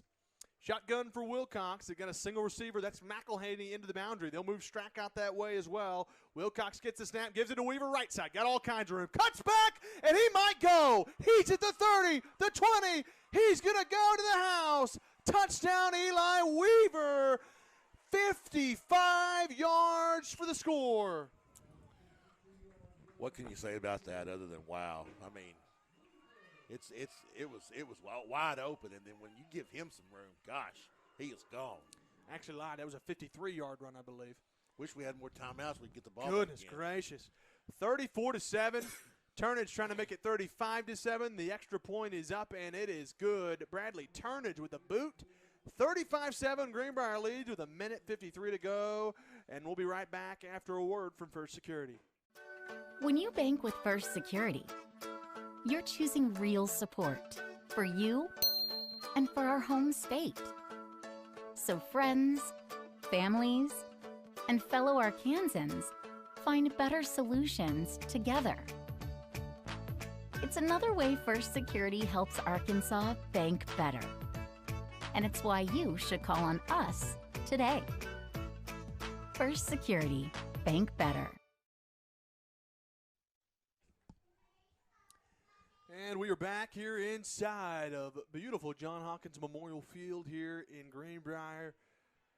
The sun has gone down. The night has fallen. And I tell you, Greenbrier scored 35 unanswered points, Matt McJunkins, and they're looking good. Man, the offense is looking unreal. And the defense is, you know, after that first drive, they've been really good.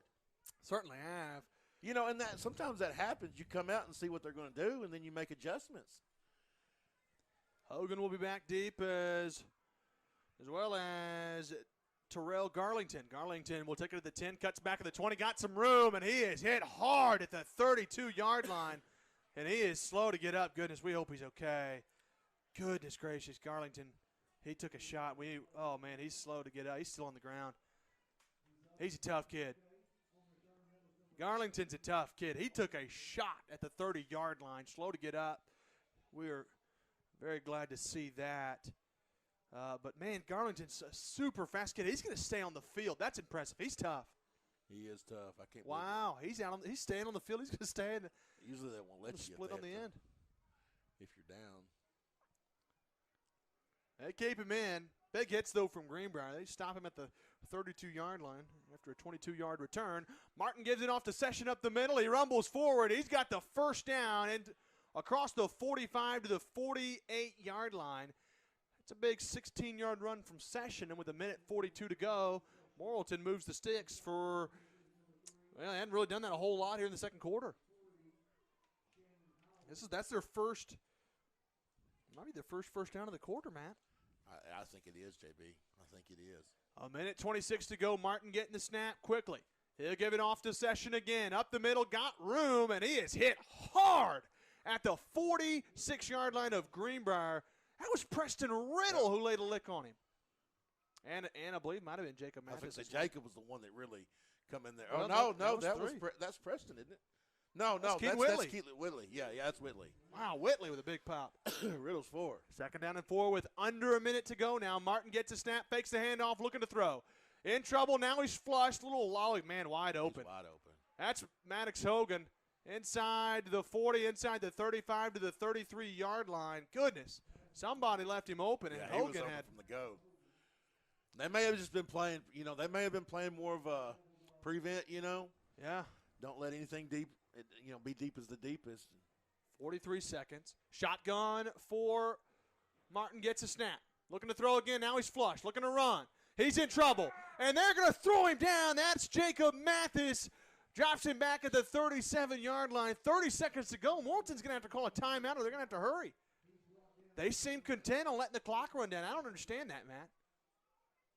I really don't understand that at all. I don't either. 2nd and 13, 18 seconds to go. We'll They got take three it. of them.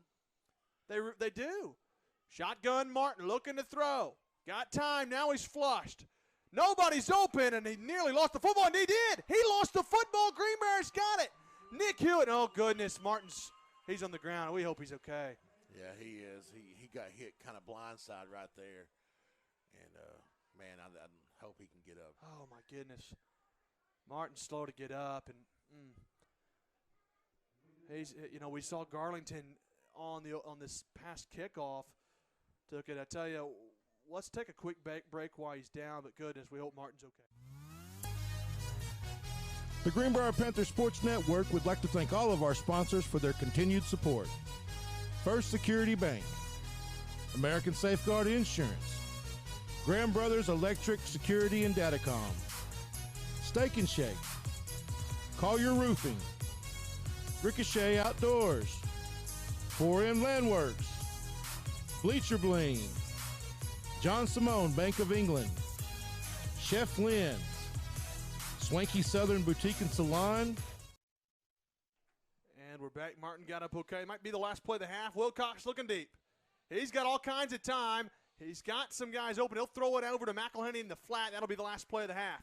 McElhenney with some speed, breaks free. Flags are down, but McElhenney's going to take it to the house. Inside the 10, the 5, touchdown. But I tell you, there might be a block in the back or a hold, so it may not matter. But if it does, Matt, goodness, that was a 72-yarder. It looked like the flag was thrown way deep downfield. Or 67. It might have been a pass interference, or maybe even a hold. They're going to call a block of the back on Greenbrier, and that's going to be deferred. But my goodness, Greenbrier with some excitement. That could have put us up 42-7 heading into the halftime locker room. But as it is, Greenbrier will take a 35-7 lead at the half. Matt, before we head to a break, your thoughts here at halftime. You know, little scare at the beginning. Come out, you know, they push us downfield, get the score. We score quickly, a couple of turnovers, and then after that, man, it was all Greenbrier offense. 35-7, Greenbrier with the lead here on the opening night of conference play. We'll hit a break. When we come back, we'll have the halftime show coming your way. Choose First Security. Banking is just the beginning. Here, we take care of each other, making the community we all share even stronger. So people in Arkansas can build a life, buy a home, run a business, and more. Strength in numbers and neighbors. It's another way First Security helps Arkansas bank better. And it's why you should call on us today. First Security. Bank better. Insurance policies can be confusing. Oftentimes you settle for the minimum coverage required without considering what truly needs to be protected. At American Safeguard Insurance, our job is to make sure you understand exactly what you need. We'll help protect your assets and get you the best price so you have peace of mind when it matters most. Whether it's actively looking for savings or gaps in coverage, we forge personal relationships necessary to give you confidence that you're covered no matter what the situation. Don't wait for the worst-case scenario to find out if you're covered. Experience more coverage, more savings, and more service with American Safeguard Insurance.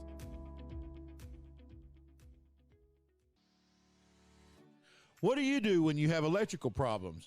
Need new electrical installation? Or need to add security and datacom to your home or office? I tell you what I do.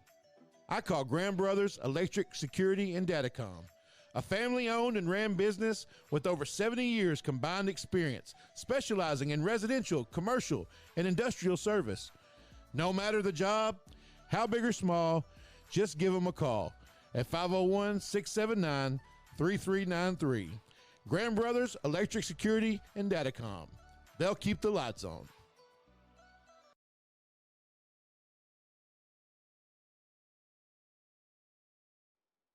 Hello, this is Freeman Collier with Collier Roofing, right here in Greenbrier, Arkansas. We are a master certified roofing company. We do shingle roofing, metal roofing, and seamless gutters. If there's a project you have coming up, please call us at Go Panthers. Come into Steak and Shake for the original steak burger, steak burgers, and milkshakes. Yep, it's all right there in the name. Steak and Shake. Get them delivered. The Greenbrier Panthers Sports Network would like to thank all of our sponsors for their continued support. First Security Bank, American Safeguard Insurance, Graham Brothers Electric Security and Datacom, Steak and Shake, Collier Roofing, Ricochet Outdoors, 4M Landworks, Bleacher Bling, John Simone Bank of England, Chef Lynn's, Swanky Southern Boutique and Salon, Oxygen 8 Hyperbarics, and the Children's Clinic of Conway and Greenbrier.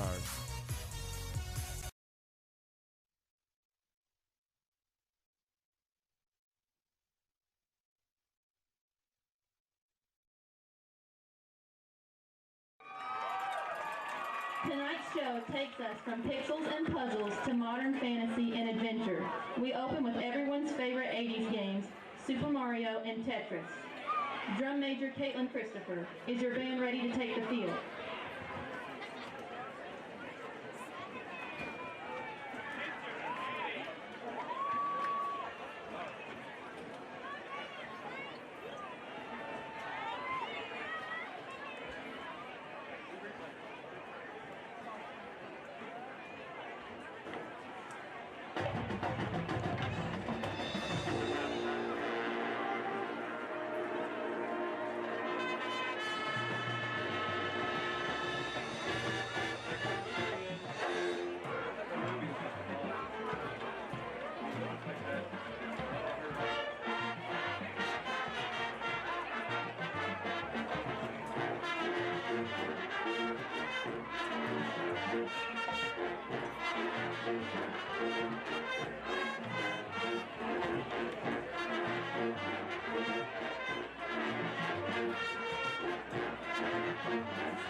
First heard in the opening screen of Kingdom Hearts, Dearly Beloved is a haunting melody telling the story of friendship, love, and loss.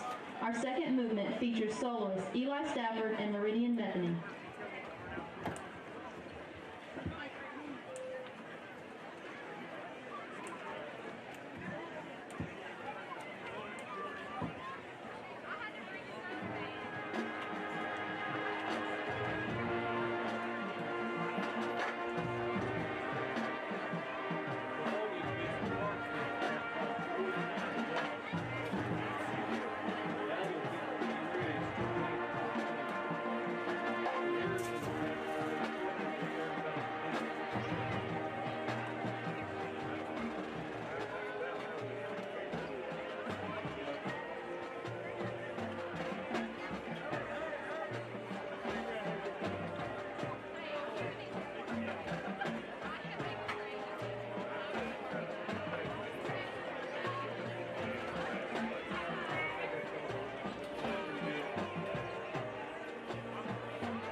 Experienced, quick, personal, and local, American Safeguard Insurance has become known for an unwavering commitment to excellence in everything they do.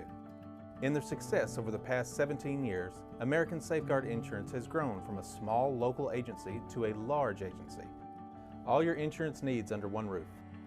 From auto insurance to business insurance, they've got you covered.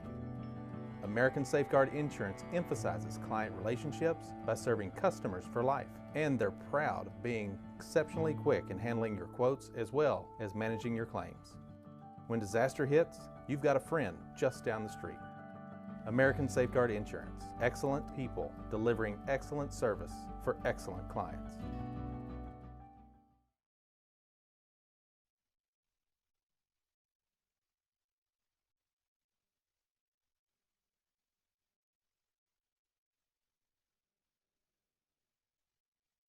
When you bank with First Security, you're choosing real support for you and for our home state.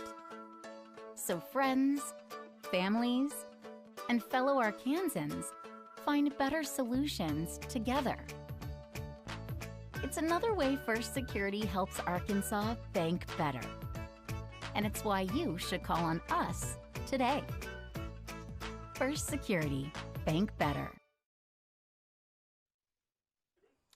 And we are back here inside of beautiful John Hawks Memorial Field. Matt, Greenbrier leads it 35-7 here at the half. They've looked good. They've rolled. They've scored 35 unanswered. It's been the big story of the night. It has been, JB. I'm trying to catch my breath here. I ran to the concession stand and back. Actually, I didn't run, but like maybe 2 steps. But yeah, you run like what, a 4.8, 4.9? That's exactly right. I run 4.8 every 10 feet. You want to hear some stats? Absolutely, Matt. All right, I got stats. All right, so, well, I might. Yeah, I do. Okay. Here we go. Team stats. First downs, Morrilton actually has 13 to our 10 on first downs. Most of that came from the first drive. Sure did. They had, 5 of them, I think? Yeah. Rushing yards, we have 244 rushing yards on 21 carries. They've got 25 carries for 118. So while they're carrying it for 4.7, we're carrying it for 11.6 a carry. We thrown the ball. This can't be right. It says we're 2 for 6, but I know we've thrown the ball more than that. We have one touchdown pass to Strack. I don't know that we did. We may not. 2 for 6 for that's 47 yards. They're 7 for 13 with an interception and 68 yards. Total plays, we've ran 27 plays for 291 yards. They've ran 38 for 186. You know, Matt, I tell you, if you are wrong, it's not your fault. You're just the messenger. You're just the reading what messenger. you got. Big key deal in this game is they've got 3 turnovers. Yeah, they do. You know, a couple of fumbles, a pick. I'll tell you, that pick by Riddle was impressive. It wasn't – excuse me. Went down the wrong hole there. You're going to have to go, Matt. All right, so let's go to player stats. All right, so Cooper's 2 for 6. So I guess this is right, 2 for 6 for 47 yards. It just seems like we've thrown the ball more than that. Thatcher's caught it once for 28 yards for a touchdown, and number 1 would have been well, it says number 1, which would be Eli, but is Eli the one that caught the screen? He did. He caught the screen, took it. Yeah, 18 40. yards. 18 yards. Yeah. 18? Wow. That's what it says. All right, never mind. So Elijah, which is Eli Weavers, ran the ball 5 times for 78 yards. Nick Hewitt 9 times for 72. Cooper 5 times for 62. And Dawson Spencer's ran it once for 34 yards. So goodness gracious. Jacob Mathis got 3 solo tackles, and Dawson Spencer with 2. So, well, I'll tell you, Matt, what I was trying to say before I went down the wrong pipe there, I was saying that pick by Riddle, it wasn't really a bad throw by Martin. Riddle jumped up with one hand and tipped it to himself and picked it off. There's been a couple of fumbles as well that Greenbrier's forced.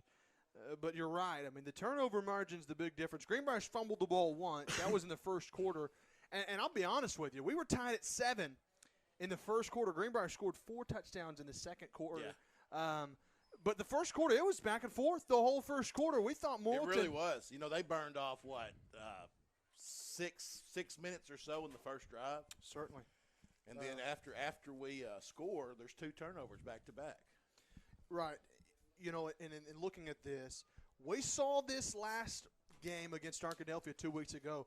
Greenbrier was up big on Arkadelphia, up by 3 scores at halftime, and Arkadelphia stormed back, made it a game. And so heading here in the second half, you got to learn from that mistake. Can't give them any breathing room. Got to keep the gas to the pedal to the metal, so to speak, and keep rolling. You know, a few things too, JB. You know, that Arkadelphia team, we caught a couple of breaks and got the ball back, but we never stopped them. No, you're right. And so in this team here, you know, we've been able to kind of shut them down. Maintain. And then you look, we get the ball back, and you know, last thing we saw from them offensively, their quarterback, you know, limping off the field. Yeah, we hope he's okay. We do. You know, Martin's a good quarterback. They've Big got kid, a lot of 200 young. pounds. Yeah, he's a junior, got a lot of skill. I mean, Martin's he's a good quarterback. Demarius Martin is good. You know, you look at who they've played this year. They played Wynn early on. They also played Russellville to start the season. They've had some tough competition. They beat BB on the road by 5. BB's a lot better team from a year ago as well.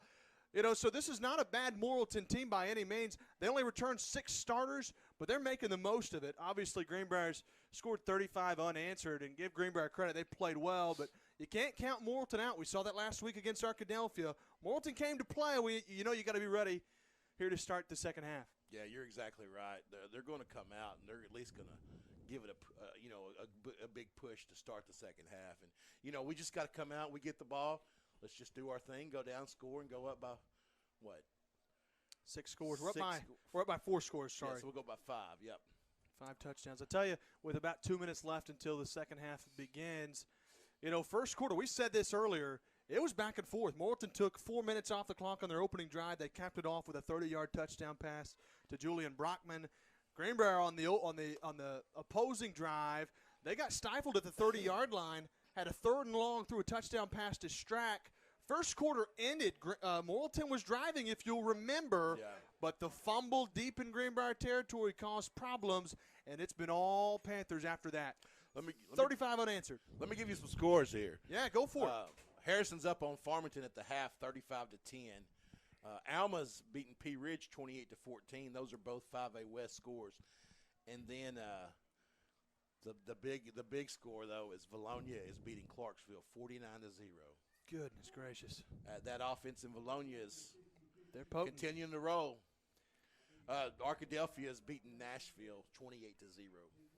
It's a good Arkadelphia team that we beat. Are. You know, I'll tell you, it was really surprising how badly we were beating Arkadelphia at one point 2 weeks 22 ago. Points. It was 15 at the half, and then we scored 7. 42-20 was the score. That's right. And they just kept bringing it closer and closer. And so for us to be, you know, beating Arkadelphia, they made it a game at the end. Yeah. But it was impressive that we were beating them like we were.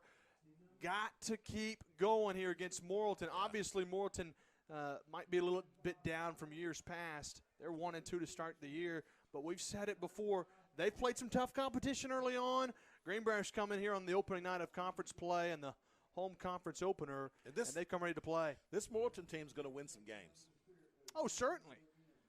You know, and I'll tell you, credit the Greenbrier defense as well as that D-line, O-line. You know, they had some guys that are out. Jeremy Parker's out tonight.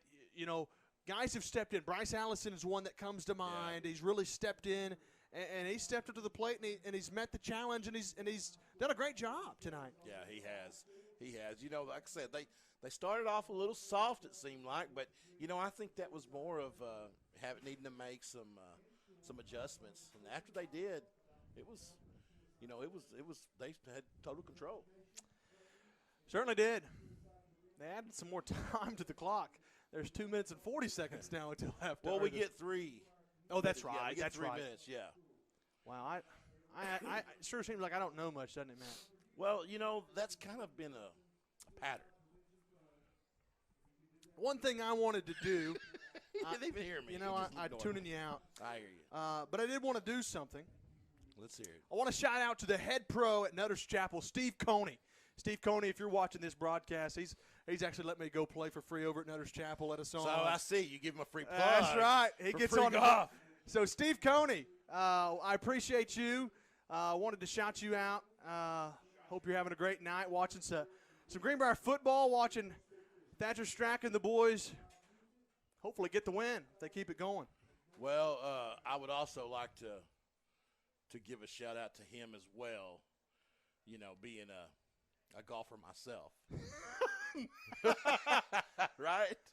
Man, I'd love to go play a game with you over at Nutter's Chapel. We do need to get together and play some golf. Well, I'll bet you. I don't know this, but if I can get with Steve, and if you really want to go play a game, he could help us out a little bit. Hey, I love playing at Nutter's. Now, if you're playing, he may charge double. He might need to. But he really needs to make sure he's got plenty of balls. Well, Steve, if we do come, I want you to make sure Matt pays, and he has to pay double. Yeah, and I want my own car because I don't want to ride with JD for 18 holes. Hey, real quick, shout out to our sponsors. Yes. Hey, you know, we've been able to finally run all of our commercials through like they're supposed to. But we sure appreciate all of our sponsors. You know, First Security Bank, American Safeguard Insurance were our founding sponsors. They continue to kind of be the ones that really support, sponsor things for us, and we appreciate them. Our larger sponsors are Graham Brothers Electric, Security and Datacom, Steak and Shake, which is going to soon be Fat Burger. Really? Yeah, they announced it this last week, so here in a couple of weeks we're going to have a Fat Burger and wings. Really? Yeah. Is the whole chain changing names? No, it's just the Greenbrier. Okay. Yeah, Collier Roofing, another one of our large sponsors. They're a new one this year. We appreciate them getting on board. And then our boosters, who a lot of them are returning from last year. Great companies that really get behind us. Ricochet Outdoors, 4M Land Works, Bleacher Bling, who hooked us up with some awesome hats tonight. Those are cool. John Simone Bank of England, Chef Lynn's, excellent food at Chef Lynn's. Tony's a great guy. Oxygen 8, Hyperbarics, they're a new one this year. Julie Denton, we appreciate her support. Swanky Southern Boutique and Salon, there's one we got back from last year. Children's Clinic of Conway and Greenbrier. And we appreciate all of you. If you're watching the show tonight, please go see these businesses and show them your support, because they don't do this for advertising. I mean, yeah, it's an opportunity to get your name out there, but they do this to support what we're doing here and these kids, right. this community. That's exactly right. And they pour themselves into the community, and we need to do the same to them. Well, there we go. We're just about to set. Excuse me. We're just about set to start the second half as Jackson Landon will be on to kick the football away from Morrilton. They may be hurrying up to the line like last time. Now they'll set it up. Carter McElhaney will be the one lone man deep to return the football for our Panthers. And Landon will approach the football for the Devil Dogs. The second half of football is underway. It is a squib kick taken to the 30-yard line by Thatcher Strack. He'll go right to left, trying to get to the edge. Cuts back at the 35. Upfield he goes to the 40, and they'll drop him down at the 41-yard line. And that's where Greenbrier will set up shop. Thatcher ran a long way. He ran a lot. All the way across the field. Very horizontal laterally. And it brings up first down and 10. Greenbrier will set up shop at their own 40-yard line. You know, JB, we mentioned about the passing in the first half. We didn't throw the ball many times, but, we had 2 passing touchdowns that were called back. Yeah, we did. Shotgun for Cooper Wilcox. They'll have trips to the right side, a single receiver into the boundary. Loose football. Wilcox is going to have to run now. He makes a little something out of nothing. Near a first down. Now he's got it across midfield. And they'll run him out of bounds at the 42-yard line of Morrilton. 16, 17-yard gain? Goodness, yeah. And Cooper Wilcox with a big run. Loose football, that reminds me. Dominic Johnson for the Hogs has had a couple plays where the ball's been fumbled on the snap, picked it up. Wilcox looked a lot like that. Yeah, it's very elusive. First and 10 into Devil Dog territory. They'll move Strack over to the open side. Wilcox looking left. Got McElhaney. Throws down the sideline. It's going to be complete but out of bounds. Oh, just barely. Couldn't stay in bounds with it. The ball was sailed a little to the left. Wilcox wants a pass interference call, but he's not going to get it. Brings up second down and 10. I tell you, McElhaney had a step, just about half a step there on Corey Kelly. Give Morrilton credit there. Kelly did a good job staying with McElhaney. He's got really good speed. He did. Second down and 10, 11:40 to go. Clock stopped after the incompletion. Empty setback, trips split to the open side, and they'll move Strack over into the boundary. Fakes the toss. Wilcox pass into the flat to Mathis, incomplete, and brings up third down and 10. Pass was a little too out in front of Mathis there, and he was hurried. He was getting hurried.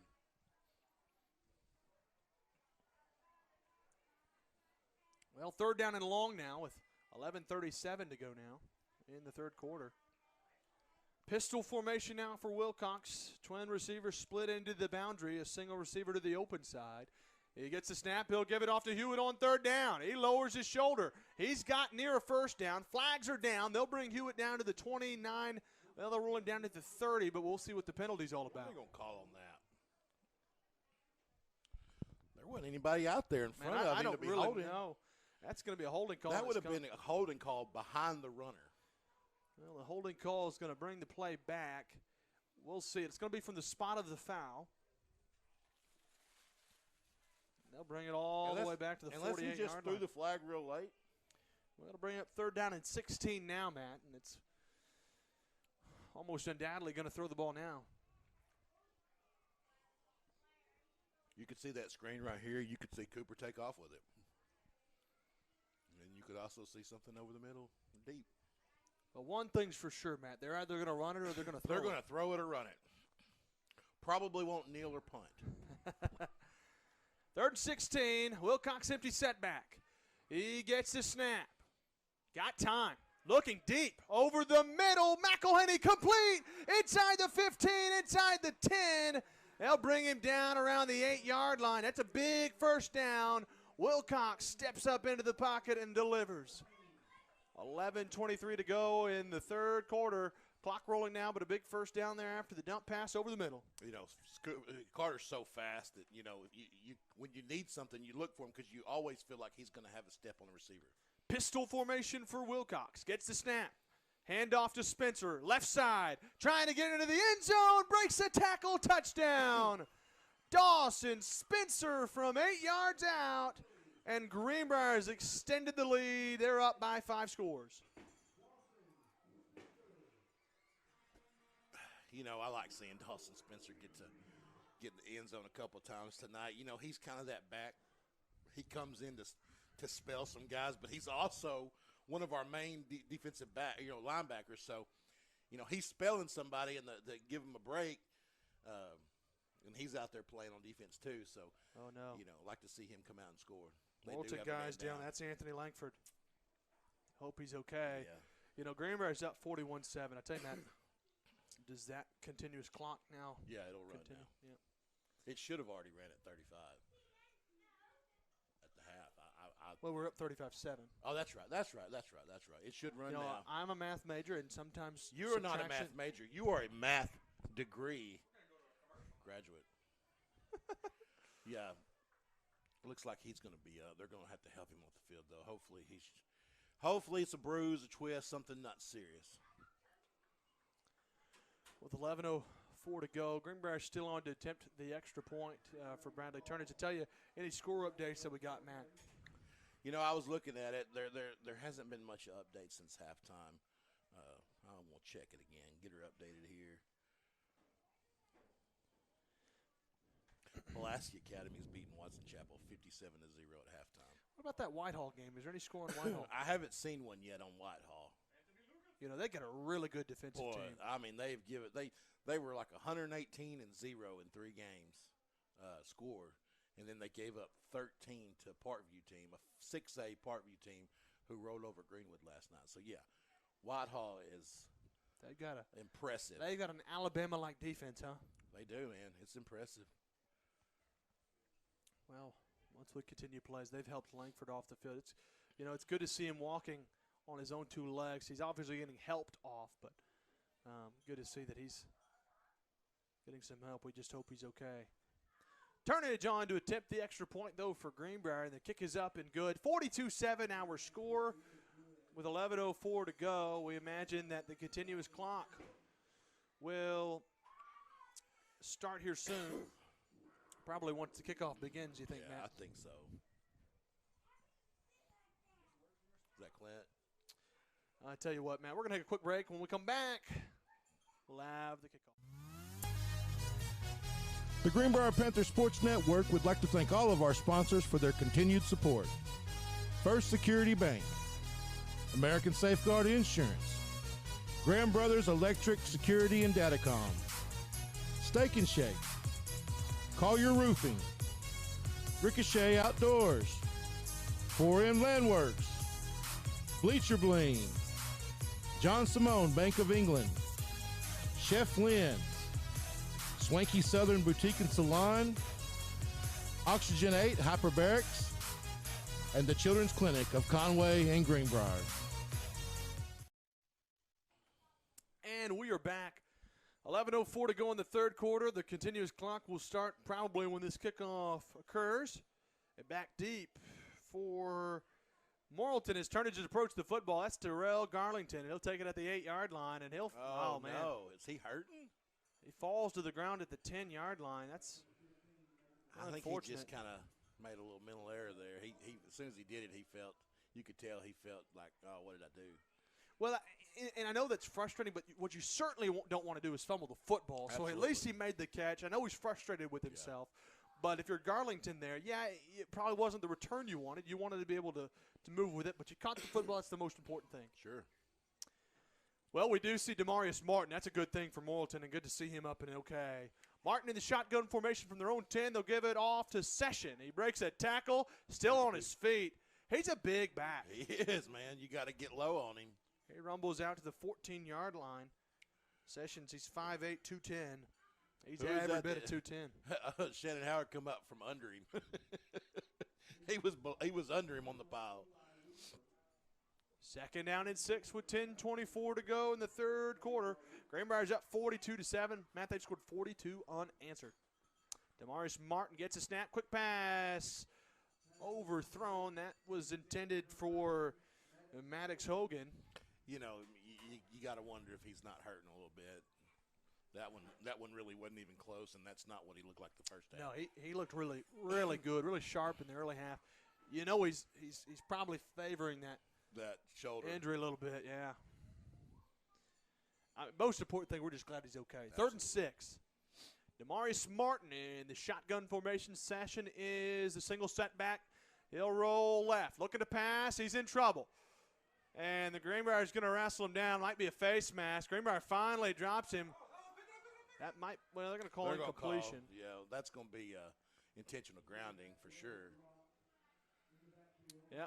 There's probably going to be the face mask. I think that was what he called. Did we grab face mask? I think we grabbed Martin's face mask. We're going to see the call. There's most certainly going to be intentional grounding. You know, in Martin's case there, if it was indeed a face mask, I'm not certain of that. It could be holding. But if it was a face mask, probably should have just held onto the football because you're going to get the 15-yard penalty. That's right. But also, he probably wasn't paying attention to the flag being thrown either. Right. We're going to see the call by the head ref. So we have a personal foul face mask. That was correct. Okay. And then we'll probably have an intentional grounding. grounding. Indeed we do. So those penalties will offset. We'll replay third down. I was going to say it's a break for them, but it's also a break for us because of the automatic first down. So definitely a break for us. Right, because that would they have been don't a have the 15-yard first penalty down. on automatic first down. Right. Now, It's third six. if it was deep, if they didn't get that and we pinned them deep, they're still just punting. Demarius Martin, shotgun, looking to throw. He's in trouble. Got a man, though, pass to the left side. It's going to be incomplete. No flags are thrown, and that'll bring up 4th down. Good coverage there. Yeah, great job by Jacob. You know, Terrell Garlington did all he could there. Good coverage. That was Jacob, wasn't it? I believe so. I don't know why he's over there, though. He doesn't ever play over there. It may. Oh, it's 6. Okay. That's Miles Miller. Oh, that's Miles. Yeah, good job by Miles. I forgot he was 6. Who is it that doesn't know the players very well? Right. I know. Hey, Miles had a pick Monday night in the JV game. Oh, that's cool. Well, 4th and 6 as Maddox Hogan on to punt the football away. Carter McElhenney back. His heels are at his own 47-yard line. Hogan receives the high punt. He gets it away. It's a wobbly kick. Going to take a bounce at the 47, roll into Greenbrier territory. McElhenney tried to, looked like he was going to offer at it, but lets the ball roll out of bounds. And Greenbrier will set up shop at their own 46-yard line with the clock roll, or 8:20 to go in the third quarter. Clock is rolling. So who's do you have the touchdowns written down? Who scored? I do indeed. So Thatcher Strack hit a 29-yard touchdown pass to get it going. Corner. Yep. 12-yard run by Cooper Wilcox. 35-yard run by Dawson Spencer. 13-yard run by Cooper Wilcox. 53-yard run by Eli Weaver. Yeah. And then 8-yard run by Dawson Spencer.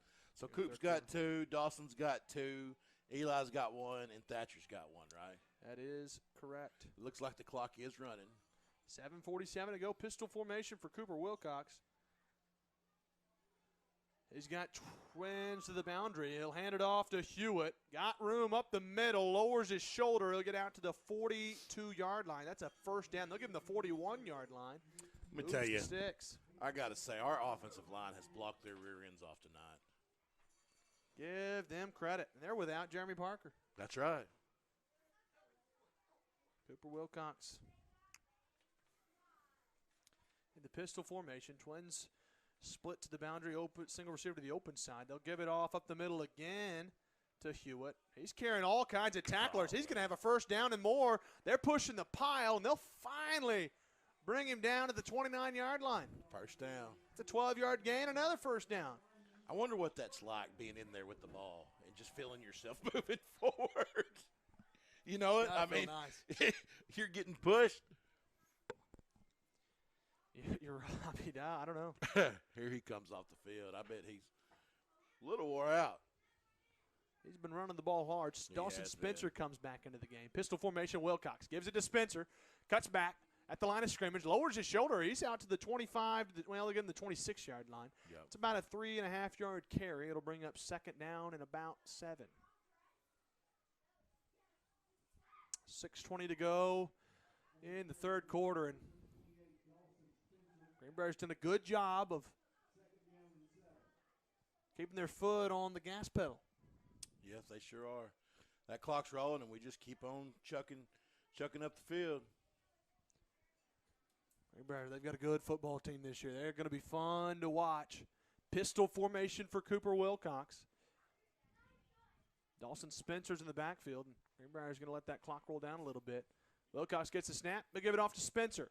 Left side, he'll be undercut at the 25-yard line. I think we ran into one of our big linemen. It'll be a yard carry, 3rd down and 5. Yeah. Probably see. Oh, no. That's another Morrilton player down. Goodness, Is he Wheelby's cramping okay. maybe? Maybe so. It's not fun. It's his hand. It looks like it's his hand. Let's take a break here while they fix him up. Yeah. Experienced, quick, personal, and local, American Safeguard Insurance has become known for an unwavering commitment to excellence in everything they do. In their success over the past 17 years, American Safeguard Insurance has grown from a small local agency to a large agency. All your insurance needs under one roof. From auto insurance to business insurance, they've got you covered. American Safeguard Insurance emphasizes client relationships by serving customers for life, and they're proud of being exceptionally quick in handling your quotes as well as managing your claims. When disaster hits, you've got a friend just down the street. American Safeguard Insurance, excellent people delivering excellent service for excellent clients.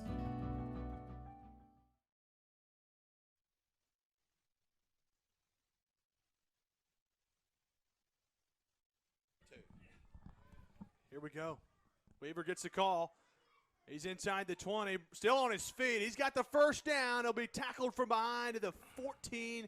They'll bring him down to the 13-yard line. That's a first down with 5:05 to go until in the third quarter, Greenbrier's up. You know what's impressed me most about him? I've always known he was a fast back. He's hard to bring down. For a guy his size, he's real shifty, too. He is. He's hard to tackle. Shotgun for Wilcox. He gets a snap. Low snap. Fakes the handoff. Goes right side to the edge. To the end zone. Looks like he got in. Touchdown Greenbrier. Cooper Wilcox from 13 yards out for the score. And Greenbrier's up by, goodness, they're up by 41. That's impressive there. Wilcox from 13 yards out. That's his third rushing touchdown tonight, Matt. They're up by 41 points.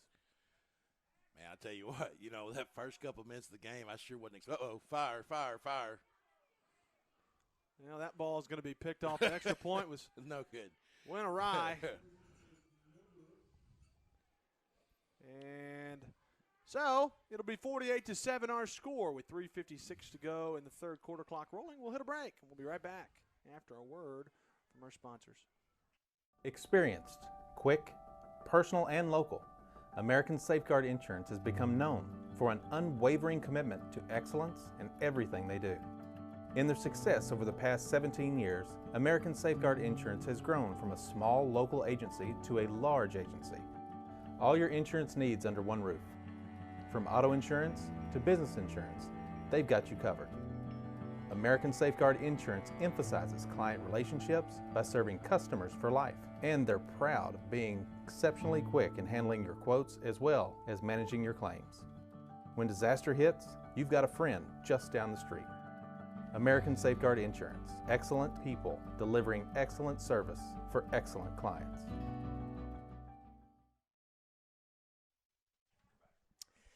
And we're back here inside of John Hawkins Memorial Field. Greenbrier's up 48-7 with 2:52 to go in the third quarter. Bradley Turnage on to kick the football away, and looks like Julian Brockman's back deep to return the football as well as Terrell Garlington.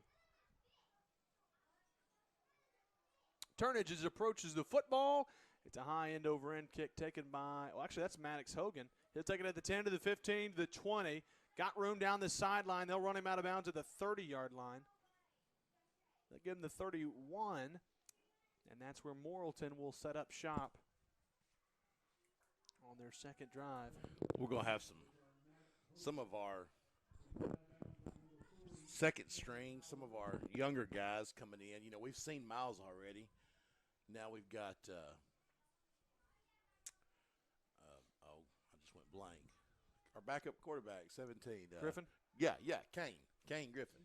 Shotgun for Demarius Martin, hands it off to the left side. They'll get out across the 30 to the 36. They'll get him the 35-yard line. That was Hayes Buckley, the run there for the Devil Dogs.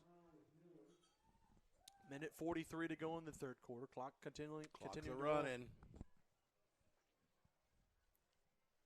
Morrilton seems content to just keep on taking their time. They're going to need quite the comeback. Yeah. I have a question for you here in a second, Matt. I'm ready. Shotgun for Martin. He'll move Hogan into the boundary. He'll hand it off to Hogan. Right side he goes. Got room and more. Breaks a tackle. One man to beat. He breaks it, and he stays on his feet. He might take it to the house. He's at the 10, the 5. Touchdown. Devil Dogs. Wow. He goes 68 yards to the house. Well, I didn't think we'd score 50 because I thought we'd just run out of time, but we got a whole quarter. I bet we scored again. 50 seconds to go in the third quarter. Morrilton cuts the lead to 35. It's 48-13, trying to knock down this extra point. Clock stops for the extra point here. And looks like Jackson landed on to attempt the extra point. Jackson Dixon is the placeholder. Landon's extra point is up, and the kick is good. 48-14 our score. 44 seconds to play in the third quarter. We'll be right back after a word from First. When you bank with First Security, you're choosing real support for you and for our home state. So friends, families, and fellow Arkansans find better solutions together.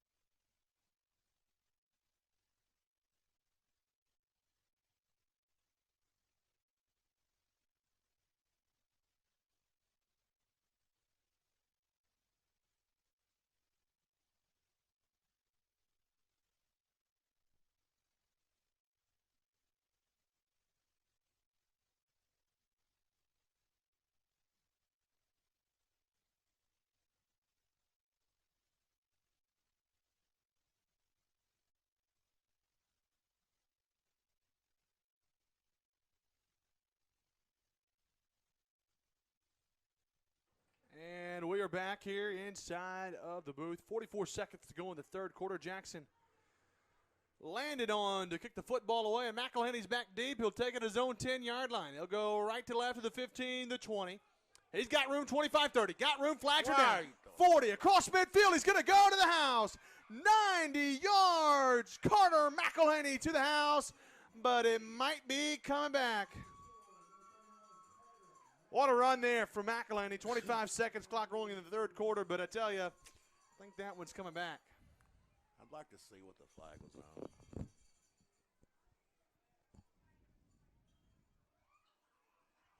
That's definitely frustrating. There wasn't anything in my view, but, of course, he was kind of upfield a little bit. Yeah, it certainly was. It's frustrating. They're discussing it. Probably either going to be a hold or a block in the back, and we're going to see what the call's all about. And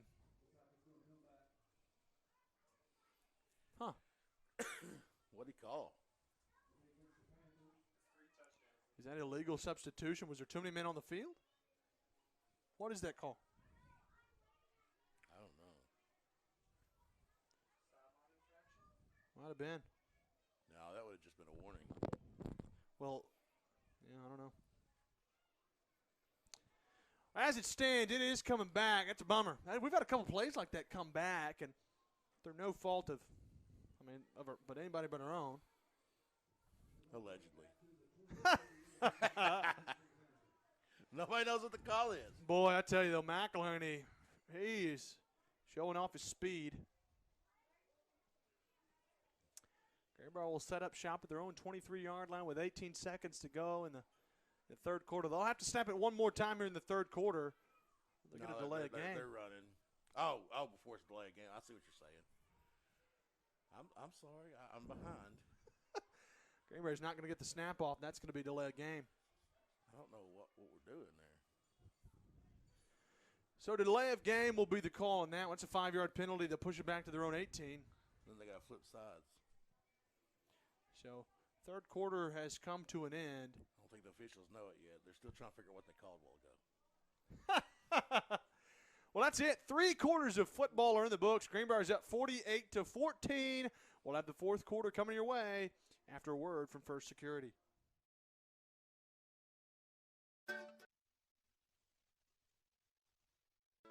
You're choosing real support for you and for our home state. So friends, families, and fellow Arkansans find better solutions together. It's another way First Security helps Arkansas bank better.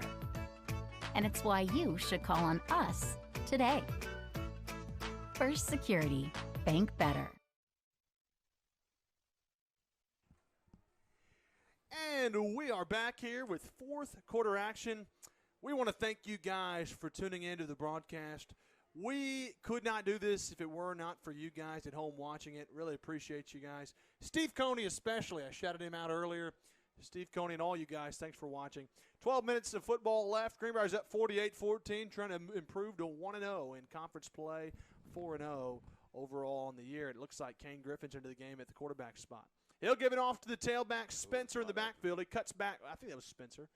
He'll be dropped down at the 19-yard line. We'll see. It was Dawson Spencer. Arkadelphia beating Nashville now 42-0. Actually, my apologies. That was Caden Brooks in there at quarterback, not Kane Griffin. Caden Brooks in at quarterback, and the tailback was Matthew Garrett. I thought he was built like Garrett. You know, Garrett's a big back. Brooks in the shotgun formation. He gets a snap, gives it off to Garrett right side, but the play's going to be blown dead and might be a false start. And indeed it will be. That'll push him back another 5, and it brings up second down and 15. Clock rolling, 11-16 to go in the football game. Greenbrier, barring a lot of mistakes, is going to win this football game. Yeah, it's just a matter of running it out. Shotgun for Caden Brooks. Garrett's in the backfield with him. Trips split to the open side. A single receiver in the boundary. You know, JB, I don't think we've punted tonight. We have it. Garrett gets it to the outside edge, trying to get to the edge. He'll be undercut at the 11-yard line. And it brings up third down and about. Goodness, third down and a long ways. I'll give it third down and about 20. Goodness gracious. That's right, the delay of game and then the false start really didn't help. Third and 23, actually. Shotgun Caden Brooks looking to pass this side. Twins to both the left and right side. Gets a snap. Steps in the pocket. Got time, now he's flush. He'll tuck it and run. He's not got much. He'll get out to the 13 to the 14, and Morrilton brings him to the turf, and that'll bring up fourth down and long. Well, Greenbrier's probably going to punt for the first time tonight, Matt. With That's good. That's to good go. when you don't punt till the fourth quarter. Certainly. Nick Hewitt's on to punt the football. Greenbrier's switching out some players with 16 seconds of the play clock. They got time. Yeah, they're going to get some protection. Some of the starters back in probably keep Nick from getting. Hewitt gets a snap. Good punt. Low, he's going to kick it. It's going to be taken by Hogan at the 47. He'll be tackled out of bounds at the 45-yard lines where they're going to rule him down. Maddox Hogan with a nice 9-yard return. And Morrilton will set up shop in Greenbrier territory at the 45-yard line with 9:24 to go in the football game. 48-14 Greenbrier.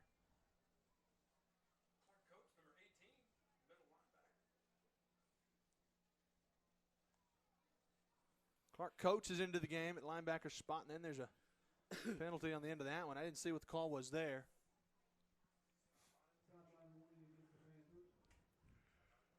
Well, they got a sideline warning. But it wouldn't be a warning if it was a warning, that's right. If it's a sideline warning, it was true. Infraction, sideline infraction. Shotgun for Morrilton. They'll give it off to the outside edge to Buckley. He cuts up the field up the middle. He's got room. He'll get inside the 10 down to the 6-yard line. First down and goal now for the Devil Dogs. Oh, they're calling the big boys back out. Well, the first string guys are going back out there. Yeah. There's a switch of 11 players just about, it looks like. Weston Keaton in shotgun formation. Twins to the left side. Gets a snap. Gives it off to the right side, but looks like the play's going to be blown dead. It might be a false start. We'll see what the call is. Boy, I tell you, they hurried up. It's offsides on the defense. Wow. That'll be a 5-yard penalty, half the distance to the goal. Spotted around the 3-yard line, 2.5. I tell you, they marched all those guys out onto the field after that big run there from Hayes Buckley. Weston Keaton's the quarterback. He's a sophomore. Shotgun formation, gets a snap. He'll give it off to Keaton. Nope, up the middle, and Keaton's not going to get anywhere. In fact, he'll lose a yard to the 4-yard line. Second down and goal with under 8 minutes to play, and flags are down. Wow, there's a flag thrown. We'll see what the call is. Goodness. Tackling too hard. Personal foul, tackling too hard on the defense. And unsportsmanlike conduct on Greenbrier. It's going to be an automatic first down. Half the distance to the goal again. They'll spot the ball at the 2-yard line. And it brings up first and goal from the 2. With 7:23 to go in the football game. Keaton's in the shotgun formation. He gets the snap. Gives it off up the middle. He'll be right around the 2-yard lines where they'll bring him down. He might have got a half a yard. Second down and goal. Buckley with the carry there. Second down and goal. Morrilton's trying to punch it in for the 3rd time tonight. But for all intents and purposes, this ball game was over middle way through the 3rd quarter. Yeah, really probably at halftime. Shotgun, Keaton gets a snap, gives it off, up the middle, Buckley, and he'll be shy of it again. Don't get another tackling too hard penalty. Them things will cost you. Give them a automatic first down. That brings up 4th down and goal from the 1-yard line. I thought it was third, wasn't it? Didn't they call it unsportsmanlike conduct? Yeah, I don't think they gave him a first down. It's 4th down now. So tackling too hard does not give an automatic first down. 4th and goal, looking for this goal line stance. Keaton shotgun. Tries to draw Greenbrier off sides, and he didn't get him. Looks to the sideline. Now he's back and ready. Keaton gets a snap. Gives it off. He's going to be hit in the backfield, and he did not get it. They'll wrestle him down at the 4-yard line. Morrilton turns it over on downs, and Greenbrier will have the football back after a great stance right there.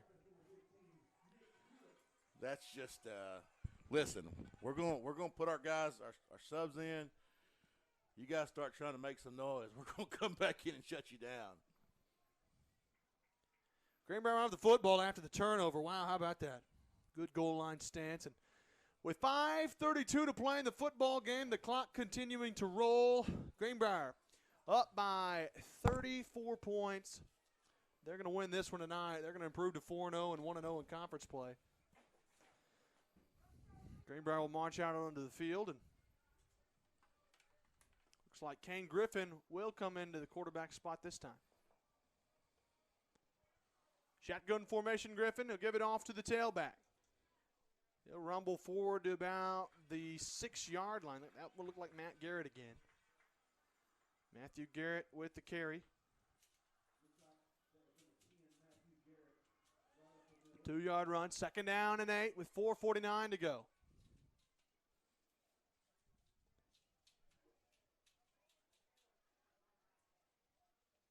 Kane Griffin looking to the sideline to get the signal.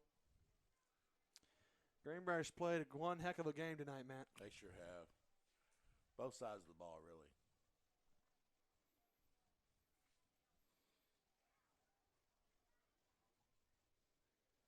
And Griffin going to hand it off to Garrett to the right side. Cuts back, breaks a tackle. He's out across to the 16-yard line. That's a first down there on a 10-yard run there from Matthew Garrett. Going to move the chains. Boy, he moves, doesn't he? He does. Matthew Garrett. Big run there. He's 5'8", 190, junior. Rumbles for the first down. 1st and 10, under 4 minutes to play now. Greenbrier is going to try to add on to the lead here. They're letting that clock roll down. Griffin in the shotgun formation. Garrett's in the backfield with him. Trips to the left side and a single receiver into the boundary.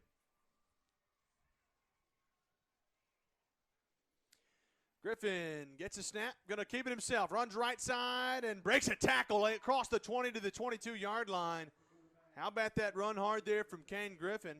He just kind of bounced, didn't he? Sure did. Kid hit him, and he just bounced and spun and kept on going. 2nd down and 5 with 3:20 to go. That was a good run. In the football game, sure was.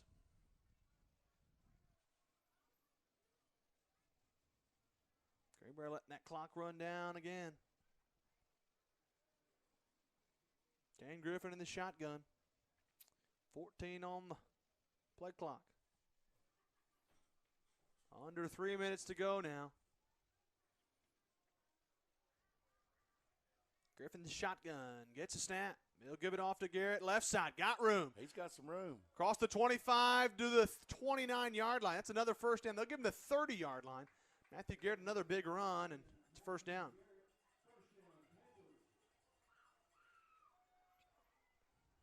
.230 to go as a lot of the Greenbrier faithful begin to head to the exits ever so slowly.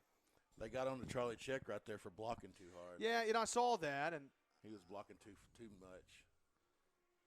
I don't know that I saw that at the bottom of my screen. I don't know if I mean, you take a guy down without holding. I mean, what are you doing wrong? 2:08 to go here. Griffin the pistol gets a snap, going to give it off to Garrett right side. Cuts back, breaks his field. He'll get out across the 30 to the 34-yard line. 4-yard play, 1:51 to go. Just a couple more snaps, Matt. Yep. This will be in the books. Call her all good. Greenbrier's played a great football game. 48-14, looking to put it away with a minute 34 to go now. They're letting that play clock go down. Kane Griffin in the pistol. Garrett's in the backfield with him. Twins to both the right and left side. They'll give it off to Garrett. Hit the backfield this time. Shakes off the tackle. He'll get about a yard. Yeah. 3rd down and 5. A minute 12 to go, and Greenbrier should only have to snap it 2 more times. 3rd and 5. Sure would love to see them break one free, wouldn't it? Take it to the house. Yeah, I would too. 55 seconds to go, and actually, I tell you what, Greenbrier only has to snap 1 more time. Yeah, that's it. 48-14, 43 seconds. Greenbrier's going to snap it 1 more time. Kane Griffin, the shotgun formation, and this will do it. Gets a snap, going to keep it roll right. Got some room trying to get to the edge. Shakes a man, stiff arms. Breaks a tackle, spin move across the 40 to the 43. That's a 1st down. Moves the chains, and with 24 seconds left in the football game, Matt, that is going to do it. That's going to do it. That's a wrap. Greenbrier is going to win it and move on. They'll improve to 4-0 on the year, 1-0 in conference play, and they played a great game tonight against Morrilton. I tell you, Morrilton really came in on early. We talked about this earlier, Matt. Played really well first quarter. Looked, they were tough. Yeah, it gave us a little. It really kind of gave us a little scare. You know, my first thought was, we really thought this was going to be, you know, a game that we could kind of control, and then they come out and just really drive downfield on us. No question about it. But what a night and what a day for a victory. Greenbrier wins the opening night of conference play against a good Morrilton team, and they've finally ended the 3-game losing streak against these guys. You know, it's always a good win when you beat Morrilton, but I bet it's been a long time since we beat Morrilton like that. 48-14, the final, and I tell you, man, as we hit a break, we'll come back and look at the stats. Before we do that, I wanted to mention, just looking at this game and coming into it, we talked about Morrilton, we talked about their, who they've played, but I wanted to mention Greenbrier up 35-7 at the half. Really kept their foot on the gas pedal, never let them have a chance. We saw that 2 weeks against Arkadelphia. Yep. I feel like that was the difference tonight. Yeah, I guess it was 35-7 when we went in the half. Yeah. Come out in the second half, score quick, and it was just, it was over then. We put another one on pretty much right after that, and then after that we took all of our starters out, and clock ran. They picked up some yards, got a score, threatened again, and we put our first team defense back in, and they stopped them on the 2-yard line. Yeah. And then after that, it was just run the clock out. Good to see it. 48-14, Greenbrier takes the win. We'll hit a break. We'll have the stats, and we'll Choose First Security. Banking is just the beginning. Here, we take care of each other, making the community we all share even stronger. So people in Arkansas can build a life, buy a home, run a business, and more. Strength in numbers and neighbors. It's another way First Security helps Arkansas bank better. And it's why you should call on us today. First Security, bank better. Insurance policies can be confusing. Oftentimes you settle for the minimum coverage required without considering what truly needs to be protected. At American Safeguard Insurance, our job is to make sure you understand exactly what you need. We'll help protect your assets and get you the best price so you have peace of mind when it matters most. Whether it's actively looking for savings or gaps in coverage, we forge personal relationships necessary to give you confidence that you're covered no matter what the situation. Don't wait for the worst-case scenario to find out if you're covered. Experience more coverage, more savings, and more service with American Safeguard Insurance.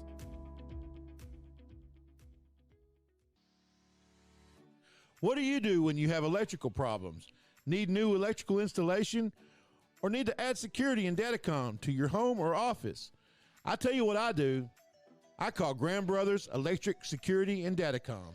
a family-owned and ran business with over 70 years combined experience, specializing in residential, commercial, and industrial service. No matter the job, how big or small, just give them a call at 501-679-3393. Graham Brothers Electric Security and Datacom. They'll keep the lights on.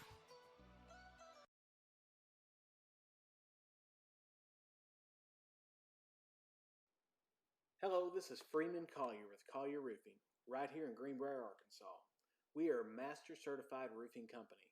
We do shingle roofing, metal roofing, and seamless gutters. If there's a project you have coming up, please call us at 501-733-5163. Go Panthers! Come into Steak and Shake for the original steak burger, steak burgers, and milkshakes. Yep, it's all right there in the name. Steak and Shake. Get them delivered. The Greenbrier Panthers Sports Network would like to thank all of our sponsors for their continued support. First Security Bank, American Safeguard Insurance, Graham Brothers Electric Security and Datacom, Steak and Shake, Collier Roofing, Ricochet Outdoors, 4M Landworks, Bleacher Bling, John Simone Bank of England, Chef Lynn's, Swanky Southern Boutique and Salon, Oxygen 8 Hyperbarics, and the Children's Clinic of Conway and Greenbrier.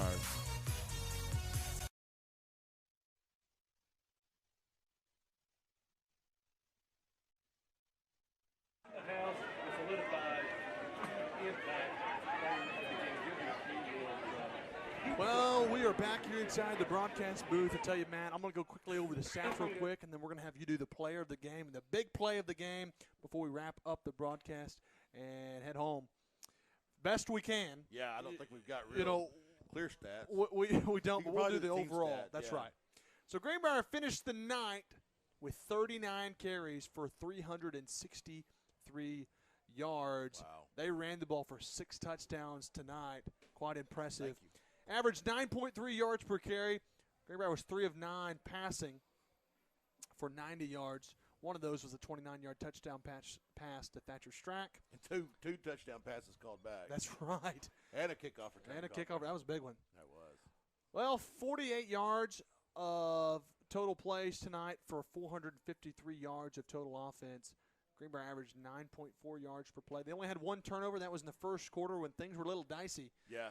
Greenbrier was 3 of 9 on third downs tonight, 1 for 1 on fourth downs, and that wraps up the stats for them. Morrilton, 33 plays, 226 yards. Rushing the football, they averaged 6.8 yards per carry. 7 of 15 with 1 interception for 68 yards passing. They had 48 total plays as well, the same as us, but they only had 294 yards of total offense. They averaged 6.1 yards per carry or per play. 3 turnovers on the night for them, though. 2 of 10 on third downs, and they were 1 for 1 on fourth down. No, they were not. They were 0 for 1 on fourth downs as well. 3 touchdowns by Cooper Wilcox running the ball. 1 passing touchdown by Cooper. Thatcher Strack with a reception for a touchdown, which is Cooper's throwing touchdown.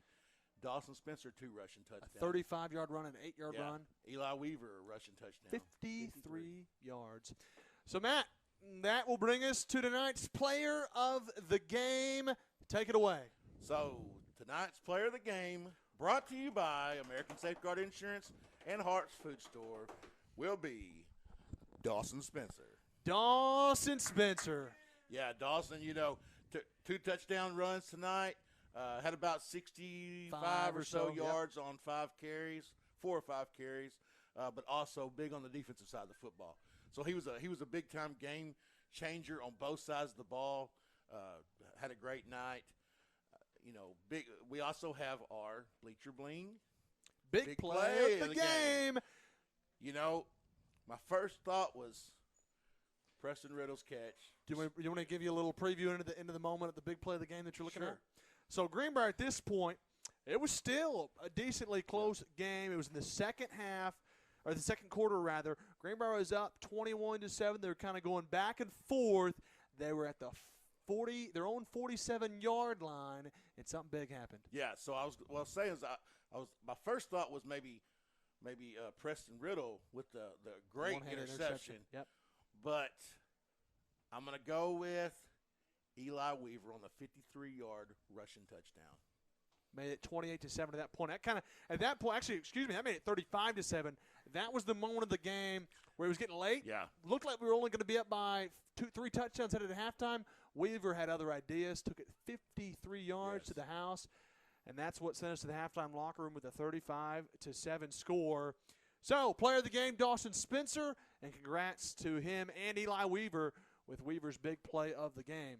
Dawson, anybody that is maybe related to Dawson, or if Dawson hears this, go to Harps this week sometime and get your stakes. Player of the game stakes, $100, $50 from Harps, $50 from American Safeguard Insurance for you to get $100 worth of stakes for the player of the game. And Eli Weaver, Bleacher Bling player of the game, $25 gift card to Bleacher Bling. Go get you a hat, shirt, some Panther, some swag, garb, some swag. Well, all right, Matt. It's been a fun night of football. You got any updates on scores before we wrap up the broadcast? I've already put it up. My battery was about dead, and nothing was really updating. No worries. It looked like Alma was up by 7 on P Ridge. P Ridge kind of come back a little bit. There was not an update on the Bologna score. They were up, 47-0 at the half. They're running away with it. They were, and the only other game was, who was it? Harrison. Yeah, Harrison was up 35-10 last I saw. Gotcha. Farmington. Awesome. Well, that's going to do it for us. Greenbrier improves to 4-0 on the year, 1-0 in conference play. What a great start they have to this season. They win at 48-14 going away. Our next broadcast will be next Friday night on the road at Clarksville. It's going to be it's really our first away conference game, about an hour drive, hour and 15. It's going to be a fun night. We hope that you join us for that broadcast. Then, so until next Friday, for my partners, Daniel Hillian and Mike Bowen running the camera, and Matt McJunkins, I'm JB Brazil saying so long from the booth here at John Hawkins Memorial Field, where tonight Greenbrier improves to 4-0. We'll see you next time. Have a great